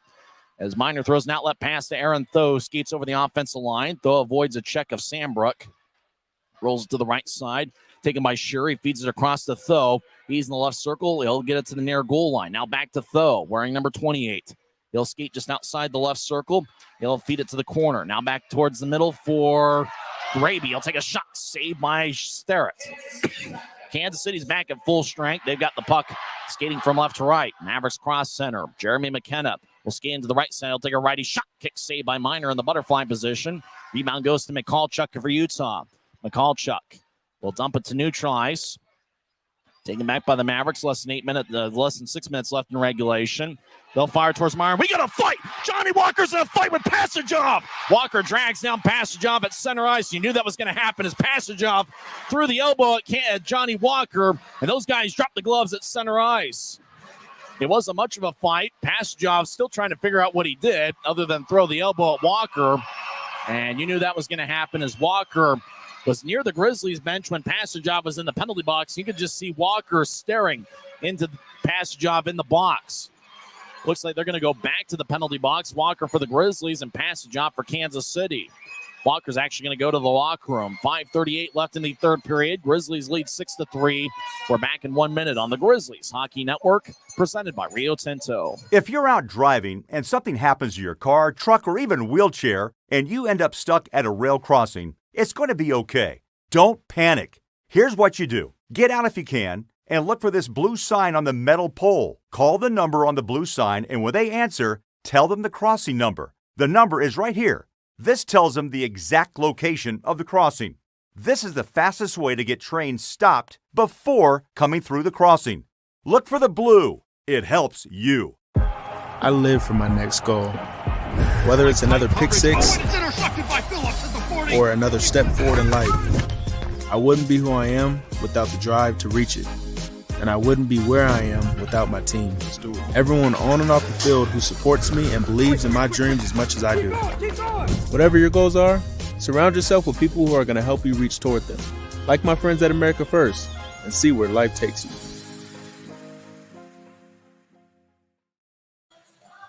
It's been a lot of fun tonight. Grizzlies lead the Mavericks 6-3 as we had a fight at center ice with Johnny Walker and Nick Passagov. Passagev's not a guy who drops the gloves all that often, but you could tell him and Johnny Walker really didn't have much choice. Walker gets an extra 2 minutes for instigating, 5 for fighting, while Passagov just got the 5 for fighting. You knew it was going to happen after Passagov delivered the elbow to Johnny Walker. I don't know that Walker was expecting it from Passagov, and the league might take an extra look at that particular hit. Who knows? Passagov probably will just play on tomorrow as he's the Kansas City captain. First of a 2-game series. Both teams will meet tomorrow afternoon. 3:10 face-off, 2:50 pregame show. Kansas City is on a power play for 2 minutes as Walker did get the extra 2 for instigating. Draws giving the left circle. Mavericks are down by 3 with 5.5 minutes left in the third. Drawn by Connor McDonald. He'll get it over to Shearer. Now to the right corner. Now the puck ends up in the right point. Kansas City fakes a shot, throws to the left side. One-timer goes wide. That was taken by McKenna. Now in the left corner, McKenna gets it back as he gets back checked by Utah, poked away by Shearer. Kansas City still in control of the puck as they glided along the near boards. LeBerg over to the right side for Hugo Waugh. He'll get it back to LeBerg. He'll feed it up top for Sambrook. Now to LeBerg, right point. He'll skate towards the boards. Now back to Sambrook. He'll fake a shot and get it to LeBerg, who skates into the right circle. Now he feeds it back up top to Sambrook over to the left side. McKenna, one-timer, saved by Minor. Rebound goes out to the right point. Now back to McKenna on the left. McKenna trying to feed it across to Sambrook. It bounced off a Grizzly and goes to neutral ice. LeBerg will feed it back to McKenna. Less than 5 minutes left in regulation. Utah's up 6-3. Halfway through the Kansas City power play. They'll glide it along the boards. Mavericks had a power play goal earlier on in the third period. It's to the right point as McKenna throw it over to Tyler Penner. McKenna and Penner collide. They have words for each other. Penner will skate towards the bench. So does McKenna as Kansas City back deep in their own zone. Ryan Harrison will nudge it ahead to LeBerg. Now he'll get it to the left side. Kansas City crosses center ice. And driving around is Luke Stevens. It goes back towards Ryan Harrison. He collides with Wright. Taking the puck is Utah as Keaton Jamison crosses center ice.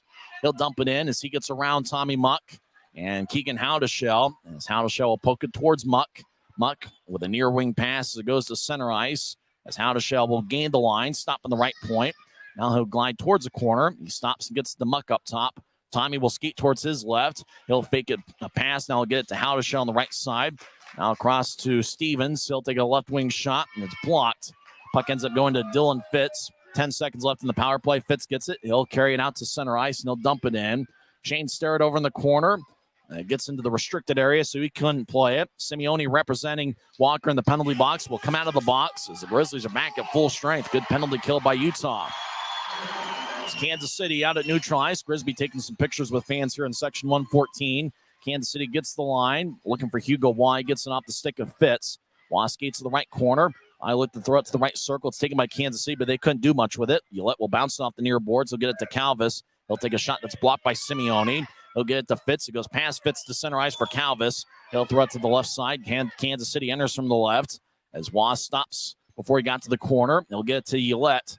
Ullett along the far side.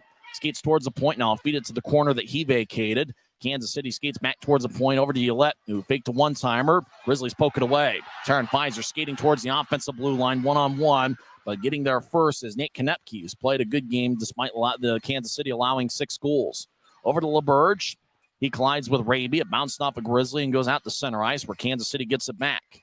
Skating into the zone is Mark McNulty, number 24. He'll skate along the goal line from the near side, take a shot saved by Minor. Grizzlies clear it out to center ice. It's taken by Josh Helms, who will bounce it off the far boards near the bench area. Kansas City out at neutral ice as McKenna will now enter as he gets hit by Jordan Martell. Sure got hit up high, but it might have been his zone guy hitting him with the stick. Raby on the near side has the puck as he surveys. He'll nudge it ahead towards Martell, who couldn't get the bouncing puck. Now Kansas City gets it back towards Raby as there's a battle along the neutral zone boards on the near side. Sure gets it, and he'll dump it into the right corner. He'll get off the ice for a change. 2 minutes are left in the third period as Utah leads 6-3. As the fans stop their feet here on Ugly Sweater Night, that's also the teddy bear toss as Kansas City on the near side will carry it out to center ice. As Mullen crosses center ice, he'll veer off to the left, and he'll gain the line. He'll stop in the corner. He'll feed it up top to Luke Stevens in the left point. Stevens skates towards the corner, being shadowed by Jamison. He'll spin it along the boards, but it goes out to center ice. Sandberg chases after it. Shane Starrett still in net as Kansas City is down by 3. Mavericks will bounce it off the near boards. Taken by Mullen. He crosses center ice. He got it poked away by Jamison. Now another Maverick and Sandberg dumps it in. It hits off a body. Cameron Wright being shadowed by Mullen. Wright will drop it off for Pouncey. Now to Bartley. They'll get it out to center ice.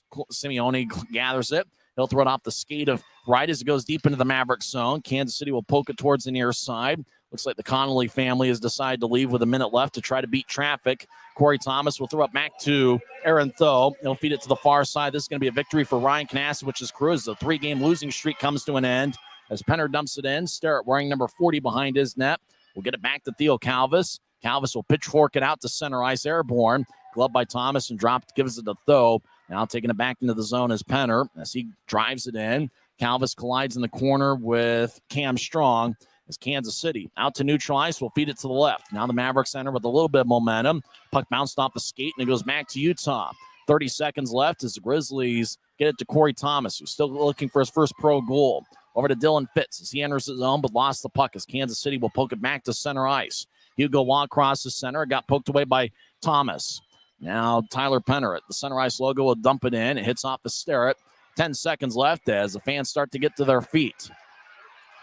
As Kansas City still in their own zone, 5 seconds left. The Mavericks will backhand it out to center ice. The fans count down, and the horn sounds, and that will do it.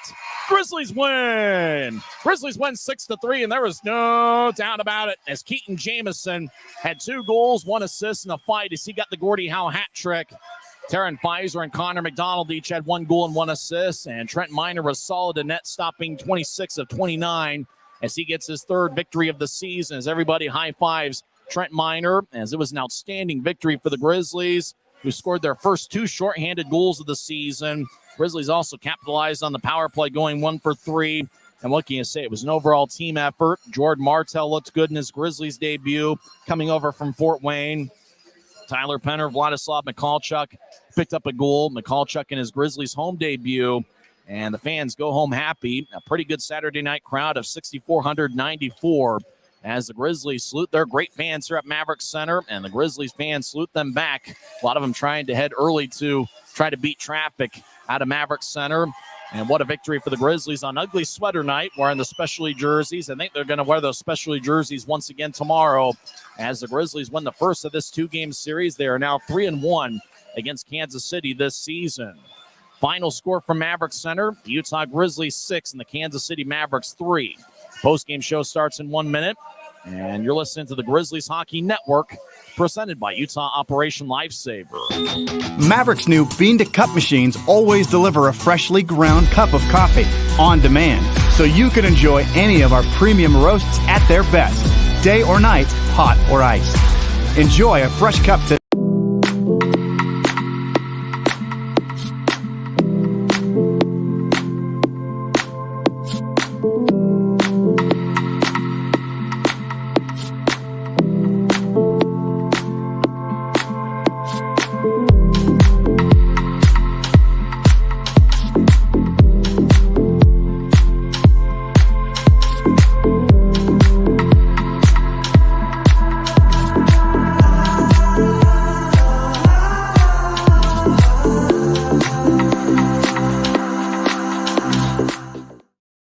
Grizzlies' 3-game losing streak comes to an end as they come away with a 6-3 victory here on the Maverik Center ice, as Utah is now 4-5 at home and 10-12 overall.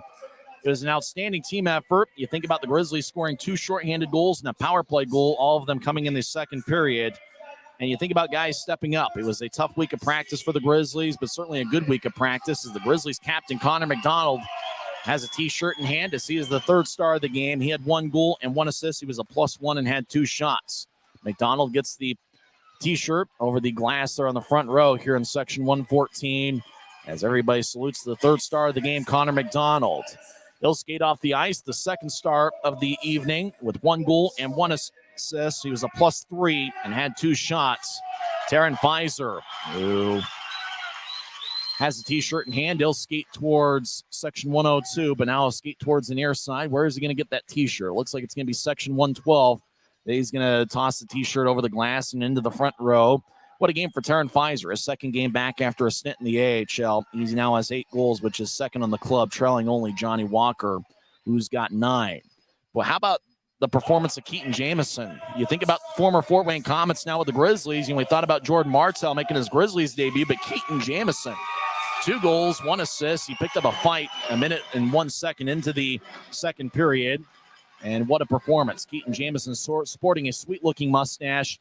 He will toss his T-shirt into section 102 as Keaton Jamison is the number 1 star of the game. He was a +2 and had 3 shots.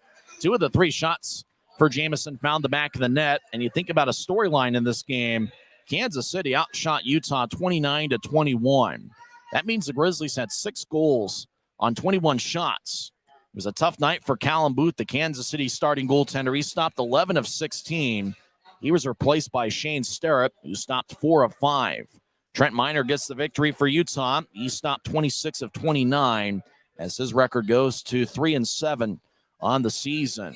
We talked about some of the roster moves. Jordan Martell being acquired in a trade for Neil Robinson. The Grizzlies were able to get Cameron Wright back, and even though he didn't have a point, he certainly made his impact felt physically. He was a +1 and had 2 shots. We didn't mention it, though, partly because, Garrett Metcalf ended up getting loaned to the San Diego Gulls. We haven't made mention of that here in the broadcast, but Garrett Metcalf is now in the AHL, and certainly deserving. You think about San Diego being the AHL affiliate of the Anaheim Ducks. Remember, Garrett Metcalf was a draft pick of the Anaheim Ducks back in 2015. Special teams, Kansas City went 1 for 5 on the power play as Jeremy McKenna with an absolute blast from the left circle. Grizzlies were 1 for 4 on the power play, but the difference in the game early, the 2 shorthanded goals the Grizzlies had early in the second period. We'll talk with Guy Carenza here in a couple of seconds, but we'll recap the scoring here as there was 9 goals in total. Keegan Howdeshell scored first, and he plays for Kansas City 10-12 in as he got a nice pass from behind the net from Hugo Waugh. Howdeshell got his 5th goal of the season. Waugh and Pascal LeBurge with the assists. Grizzlies tied it up 15-26 in as Connor McDonald took a shot from the right point and got redirected by Keaton Jamison and ended up past the goal line for Jamison's 3rd of the season and 1st of 2 tonight. And with that, we're not entirely sure how many teddy bears were thrown on the ice and stuffed animals. I think there was about 1,500 of them. Kiki Crum, who's typing up the post-game story as we speak, she thinks there's about 1,750. Guy Carenza thinks there was over 2,000 teddy bears that were thrown on the ice, and it was certainly a great showing. There was quite a bit of a delay, and part of that was because of just how many teddy bears were thrown on the ice. And I know the Grizzlies have some great fans here, and a lot of fans bringing their teddy bears to the game and wearing their ugly sweaters. So it was good to see. When Jamison scored the teddy bear toss goal that tied the game up at 1, and we were tied at 1 after 1 period, despite the fact that Kansas City outshot Utah 11-7. Tyler Penner got Utah's first shorthanded goal of the season, 2:52 in, as it was a 3-on-2. Taryn Pfizer was skating towards the right side, and Pfizer fed it across to Penner.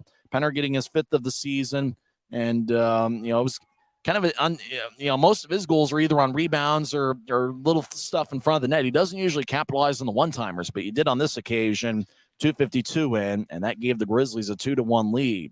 And then about 3 minutes later, Taryn Pfizer scored shorthanded, his 8th of the season, and it's kind of interesting when you think about the Grizzlies didn't have a shorthanded goal in each of the first 21 games of the regular season. Last year, they led the league with 20 shorthanded goals. Most of those guys, whether it was Brandon Cutler or Trey Bradley, those guys aren't in a Grizzlies uniform anymore. But 2 shorthanded goals within a 3-minute span. When Pfizer scored, that made it a 3-1 game. He scored 5:48, and Kansas City answered back as Nick Pashijov with a wraparound behind the net. Was able to get it past Trent Miner for his 9th goal of the season. Tristan Mullen and Theo Calvis with the assists. Grizzlies added a power play goal, 15:47, and kind of an unorthodox play. As the puck was in the right corner, Johnny Walker nudged it across to Aaron Tho. Tho had a good look, and it bounced off a couple bodies, and then somehow bounced off of Michalchuk, and looked like they were playing Plinko a little bit. It just kind of bounced around from spot to spot, and eventually ended up in the back of the net. Kind of an unusual play as Michalchuk got his 2nd of the year. Tho and Walker with the assists. Utah led 4-2 after 2 periods. Kansas City scored on the power play 1:12 into the 3rd, and that was the blast from the left circle by Jeremy McKenna on a one-timer. His team leading 12th goal of the season as he broke a tie with Tristan Mullen. Both guys had 11 goals coming into play tonight. Pashijov and Sambrook with the assist. That's Kansas City's lone power play goal of the night. They went 1 for 5. Then the Grizzlies on a 5-on-5 situation. Keaton Jamison scored 7:15 in.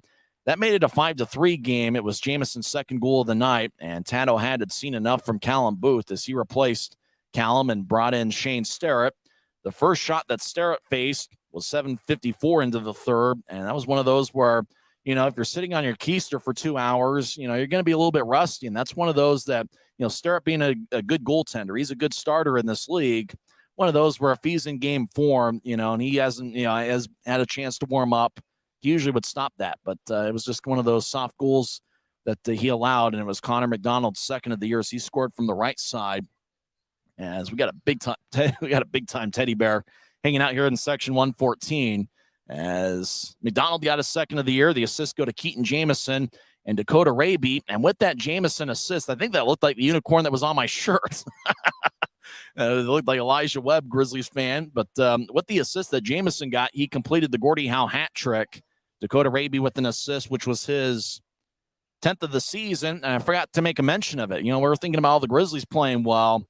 Dakota Raby with that assist now has a point in 8 of his last 9 games. So how about that? Dakota Raby's been on fire for the Grizzlies, and it really started with back-to-back 2-point performances in the 3-game series against the Trois Rivières Lions. And Dakota Raby's just kind of carried that over and has played great hockey. So I didn't even think about Raby, extending his point streak to 8 out of his last 9 games, but he's been outstanding for the Grizzlies lately. I think that's kind of the theme of the night. 6 goals on 21 shots, and it was a team effort. As, some guys stepped up. Jamison with the big game scoring-wise, but it didn't seem like, even some of the guys that didn't really get any points. I thought Aaron Tho played a good game. You're always going to get a solid effort from Victor Bartley. McDonald, it showed up on the stat sheet here tonight, but most games, the contributions he makes are important, but they're usually not, the type of things you see on the stat sheet. And then you think about James Shearer returning for the first time since the 3rd game of the regular season. He got injured on October 28th against Idaho, missed 18 games, came back, and didn't look like he missed a beat. Looked like he was in top form, and he played a good game. As we bring in Guy Carenza to the broadcast, and Guy, you just think about the team effort for the Grizzlies. Overall, it's what they needed to end the 3-game losing streak. Yeah, Tyson, no doubt about it. This was a special game. This was a really special night. I thought the atmosphere here at the Maverik Center was just incredible. With the teddy bear toss and just the crowd and the noise. It was just awesome. I think the Grizzlies fed off of that. I mean, I really do. It was just a complete team effort. Everybody was playing awesome. And how about the night from Keaton Jamison? Just incredible all around. Yeah, think about things getting chippy, and they certainly got chippy throughout the game. Then Pashijov threw the elbow at Walker. Walker stared down Pashijov in the penalty box, and I thought, well, Walker at some point is going to get after Pashijov. And it was one of those, I think the league's going to take a look at it. Maybe he gets fined. It was one of those where it was away from the play, and it was kind of unnecessary, but it just, it was what it was. But, play started to get physical. I think the Grizzlies, especially at home, have handled that physical play pretty well. Yeah, Tyson, I agree with that. And, with Johnny Walker, I mean, he's a real tough guy. He's a tough cookie, and if he wasn't going to leave this game, if he was going to stay, you knew that he was going to go back out there and settle the score with Pashijov, and he did. And so Johnny Walker can hold his own, and he's a great player. But you got to think about that chippiness, and you got to think about how it'll carry over tomorrow. It's not going to go away. So we'll see how it shakes out on Sunday afternoon. Both teams had 14 scoring chances tonight. And the thing was, the Grizzlies they got a good performance from Trenton Miner. You don't want to get on, an opposing team too much, but Kansas City really had to struggle with Callum Booth, who allowed a couple soft ones. And then obviously the goal that McDonald had, Starrett, he just looked like, I think if he was in mid-game form, he makes that stop, and one that he would probably like to have back that, trickled past him. It was just a tough night for the Kansas City goaltenders, even though the Grizzlies didn't necessarily get a great quantity of shots. You think about 21 shots on goal, and 14 of them were considered to be legitimate scoring chances by the off-ice officials. That's 2/3 of the Grizzlies' shots, and even though it's not necessarily that big shot total of 35 or 40 shots, it's certainly what they needed in terms of getting the good quality rather than getting necessarily a high quantity. Yeah, Tyson, I couldn't agree more with that. And you know what? I think it's okay. If the Grizzlies aren't getting a lot of shots, I think it's okay because they're getting really quality chances, like you said. You don't have to take 50 shots a game, 40 shots a game to win. The Grizzlies have proven you can take 20 shots a game, and if they're quality chances and if they're getting to the back of the net, that's just as good as taking 50 shots. So it seems to be a winning formula for the Grizzlies, and it's full steam ahead now. You want to take care of business tomorrow afternoon because, after all, after tomorrow, 5 straight games against the Idaho Steelheads. Did they win again tonight against Rapid City? You bet they did. They won 5-1. And that means Idaho goes to 23-0-1. And after all, 2 of the 3 losses that Idaho has this season have been at home to the hands of the Grizzlies, who won 2 games over at Idaho Central Arena. You want to at least find a way to get in with, I don't even know how you get in striking range with the way Idaho's played lately, but you think about playing Idaho 5 straight times. You play a team like Kansas City, who's about at the 500 mark. Their record falls to 9-9-3 this season, which does mean they're a 500 club. Here at Maverik Center, if you want to be a team that's going to contend for the division title or at least, get to second place in the division, you got to find a way to protect home ice. They were able to do that tonight, and I think it's important for the Grizzlies to come back tomorrow and see if they can take care of business again. Yeah, Tyson, you talk about defending home ice. It's like these home games, they're must-win games. I feel like you got to win on home ice. You got to win in front of your fans. And I think the fans really helped the Grizzlies out here tonight. Like I said before, this was an awesome crowd. This is one of the best crowds that I've seen here at the Maverik Center in a while. And it's great to be home for the Grizzlies after a long road trip. As far as the Steelheads go, I think if anybody can beat the Steelheads, it's the Grizzlies. The Grizzlies are the one team that knows the Steelheads in and out. We've seen they can go up to Idaho Central Arena and they can beat the Steelheads there. And this is a different Grizzlies team than we saw a couple weeks ago when we saw the Steelheads the last time. They've gotten a lot of their guys back, and we saw here tonight when this team is full and they're at their full capacity, they're a force to be reckoned with. I think obviously you want to make sure you win all those games against teams not named the Idaho Steelheads and protect home ice, because you think about the formula for winning the division, even if it's not winning the division this year with how Idaho's played, even if you're just thinking about second place, the Grizzlies have been a decent road team. I mean, last week was kind of tough against Jacksonville. But they're still 6-7 on the road. And you think about 22 of the last 36 games this season being at home. Protect home ice if you can. And if you can find a way to win at least 2/3 of your games at home, finish with like 25, 26 home wins, and all of a sudden all you really need to do is go 500 on the road or close to it. And you're going to get enough wins there where you're going to contend for the division title each and every year. Yeah, Tyson, I agree with that. And the Grizzlies are a pretty good road team, I feel like. I think that Jacksonville series was just a bad matchup for the Grizzlies. I think the way that and the style that Jacksonville played with, just the Grizzlies didn't mesh well with that. And we saw that. They were having a really tough time with Jacksonville.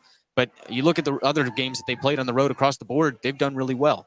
And so I think that's a testament to how good of a road team this is. And you're right. If you can win those games on the road, that goes a long way in making the playoffs and potentially winning the division. It'll be interesting to see if we see Lucas Parikh in net tomorrow. I mean, I obviously I think that Kansas City was going with Booth tonight and Starrett tomorrow.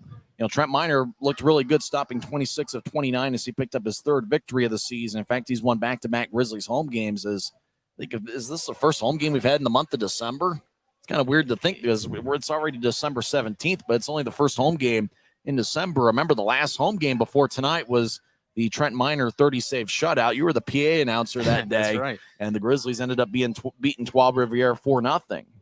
And he played pretty well tonight. He was good, and it feels like it's been a while since we were here at the Maverik Center, at least with a home game going on. We've been here for the away games a couple times, but yeah, it's just kind of weird. But I like the game from Trent. I really did like the game from him, and it was weird. Tato had pulling Booth with about maybe midway through the 3rd period. That shows that he wasn't happy. I mean, sometimes coaches will just say, "Well, finish the game out. We'll talk later." Tato he had seen enough. He was not happy. So for him to put Shane Sterrett in there and take Callum Booth out, I think that just goes to show that he was not pleased with his team's effort tonight. I don't think he was pleased with Booth either. There was a couple of those goals that he probably could have crowned. I mean, it seemed like the Pfizer one bounced off his elbow, and there's a couple other ones where, you think about that power play goal. I mean, the puck's playing Plinko a little bit, but it's kind of one of those fluke goals. And then the redirection by Jamison, you don't necessarily count that on Booth, but the second Jamison goal that was scored in the third period, maybe you say, okay, well, Booth should have found a way to corral that one, but overall, it's just the Grizzlies were able to get in those good scoring chances. They weren't necessarily firing away from the blue line and just hoping for the best. They were getting those pucks in those areas, in those scoring areas.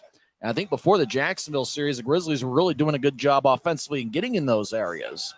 For whatever reason, they just couldn't get in those spots there consistently 5-on-5 against Jacksonville, but they were able to do that tonight. And you think about the 6 goals the Grizzlies had tonight, the 2 shorthanded goals and the power play goal, but we talked about coming into this game how the Grizzlies needed to score 5-on-5, and they were able to score 3 goals 5-on-5. Kansas City on their end only had 2, so the Grizzlies did win the battle 3-2 on 5-on-5 situations.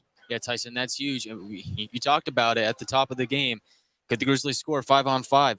The answer here tonight was yes, and I think that's great, but I also think the special teams were fantastic. I mean, if you can get in a performance like this night in, night out, where the Grizzlies can score 5-on-5, but they can also score on the power play and even shorthanded, as we saw tonight, the first and second time this season, that's huge. That is awesome to see, and it really shows that this team is really starting to come onto their own and start playing really good hockey.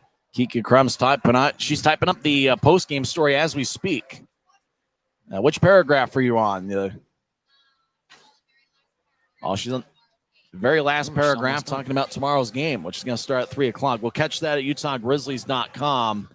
I guess what we're going to do tomorrow, Guy, you're going to type up the post-game story, and Kiki's going to make sure we get to commercial breaks on time. Now, we looked like we had some technical difficulties there at the start, and we're really not sure why. Hopefully they ended up getting settled in as the game progressed, but just hope for the best. Hopefully everybody was able to hear us well on the YouTube feed, as well as Flow Sports, our homes for Grizzlies hockey all season long. And really it was what Utah needed after a tough week in Jacksonville. The weather was probably the only good part about that series. And coming back to Maverik Center, the temperature was definitely not as warm outside, but inside things heated up a little bit. A couple of fights. Keaton Jamison controlling with the Gordie Howe hat trick. 2 goals, 1 assist, and a fight, as he was the number 1 star of the game. Well, tomorrow's going to certainly be big. 2:50 pregame show, 3:10 face-off. And you think about the Grizzlies wearing those ugly sweaters last night. I got a feeling they might wear those ugly sweaters again tomorrow. I don't know if there's any superstitious people out there. Now, remember, you can bid on those Grizzlies game-worn jerseys. I think the auction ends tomorrow. Don't quote me on it, but I think it ends tomorrow after the game. It's on the Dash Auction app. You can get a Keaton Jamison jersey, which got a Gordie Howe hat trick. I imagine the price of the Keaton Jamison jersey just went up, exponentially with the Gordie Howe hat trick. You can get a Trent Miner jersey, which probably fits a bigger person a little bit better. So I'd probably be in the market for that. You think about some of the other game-worn jerseys. I think the one with the Captain C on it is certainly a big one. You can get the Connor McDonald jersey. Let's say there's no budget. There's an unlimited budget. You're going to come away with a jersey, Guy. Which one are you going to get? Oh, Tyson, there's a lot of good options here on the table. I really do like a lot of these options, but I think it's got to be the Keaton Jamison one, right? I mean, the 2 goals, an assist, Gordie Howe hat trick. You got the fight. I mean, I think I would pick Jamison, but dark horse would be Johnny Walker, right? Because he went out there and fought Pastujov in that jersey, so that's another good one that you could pick up. Could be a lot of good options. Some blood spilt on that jersey. A really authentic one there, but I mean, if you miss out on one, there's a lot of really good options out there. So go make a few bids and see what you can get. To be honest, if I was going to buy a jersey, I'd get the Victor Bartley jersey. Partly because, one, he wears number 42, and I'm a baseball fan, so obviously Jackie Robinson there. But he played in 121 NHL games. And you think about a guy that had 1 goal and 22 assists in his NHL career. I get the former NHLer's jersey. I'd get a Victor Bartley, number 42 jersey. That would be the one that I would go with. And I thought he played a good game tonight. And with Andrew Nilsson out of the lineup, somebody had to quarterback that power play. Saw Bartley do it a little bit. And then on the secondary power play unit, we saw James Shearer. And obviously they're going to miss Nilsson on the power play if he's not going to be in there again tomorrow. But, the Grizzlies were able to work the puck around. And there's so much to talk about. We could be here till midnight. We want to get some sleep going into tomorrow, so we'll wrap things up here shortly. But Jordan Martell in his Grizzlies debut, I thought played pretty well. He's a guy that's got good size, about 6'1 or 6'2, and he moves around well. I think once he gets acclimated and gets his feet wet here, I think he's going to be a pretty good player for Utah. Yeah, Tyson, I agree with that. And you talked about puck movement. Martell was in the thick of it. I mean, he was really that power play was really impressive, I thought, from him. Just the way that he was moving around, moving the puck. I really like this guy. I think he's going to fit in this team really well. And he just looked really good with his first game with the team, not being here too long. You wouldn't have thought. I mean, you would have thought that he'd been here for a while. So really impressive performance from Martell. We'll catch Kiki Crum's story at UtahGrizzlies.com, as it looks like she just finished up the final paragraph. Guy, any final thoughts here on a Saturday night? Well, it was a fantastic outing here from the Grizzlies. If you weren't able to come to the Maverik Center here tonight, go get your tickets for tomorrow, because I expect another awesome showing here at the Mav. Remember to stop by the Grizzlies team store. You can do some Christmas shopping. You go to the Grizzlies game, and you can also get some Christmas shopping. Now, I don't think anybody here at Maverik Center really knows who I am, so I think I might go down there. I might not be able to make it back up without a ticket, but I'll probably try to take a credential down and go to the Grizzlies team store and see if I can find something for Christmas. After all, there was some relatives that were here in section 114, and we had a moment of silence before the game for my mother, who passed away a week and a half ago, and that was certainly great. I didn't pay too much attention to it because I was worried about what technical difficulties we had, but that was certainly great, and the Grizzlies were able to come away with the victory. Come on down to Maverik Center tomorrow, do some Christmas shopping at the Grizzlies team store, and have a beverage or two, and enjoy a Sunday afternoon with us here at Maverik Center in the final game of the 2-game series. And then the Grizzlies will be on the road for 2 games against the Idaho Steelheads on December 21st and 23rd. Considering that those series usually end up in splits, I think there should just be a gentleman's agreement between the Grizzlies and Steelheads that, instead of wasting the travel in the 2 games, let's just shake hands. Both teams get 1 win and move on to the Christmas break. Then the Grizzlies will be back home for a 3-game set against Idaho, December 28th, 30th, and 31st. If I remember right, that's a Wednesday, Friday, and Saturday, the final 3 games of the 2022 calendar year. We'll catch Kiki Crum's story at UtahGrizzlies.com. Thanks to Guy Carenza for hanging out. We will reverse roles tomorrow. Guy will type up the post-game story. We'll have Kiki here sitting nearby, and she'll be making sure that we get to commercial break. We'll even talk with her during the intermissions. We'll talk with Guy during the intermissions and pregame show and periodically throughout tomorrow's broadcast as well. And it should be a lot of fun, as it's going to be on Sunday afternoon. Make sure to get your tickets at UtahGrizzlies.com. Once again, for Kiki Crum and Guy Carenza, in 2 hours and 33 minutes and in front of 6,494. Keaton Jamison scored 2 goals, 1 assist, and he completed the Gordie Howe hat trick with a fight as Utah Grizzlies get a 6-3 victory. 6 goals on 21 shots. Taryn Pfizer and Connor McDonald each had 1 goal and 1 assist, and Trent Miner got his 3rd victory of the season. I'm Tyson Whiting, and it is what it is.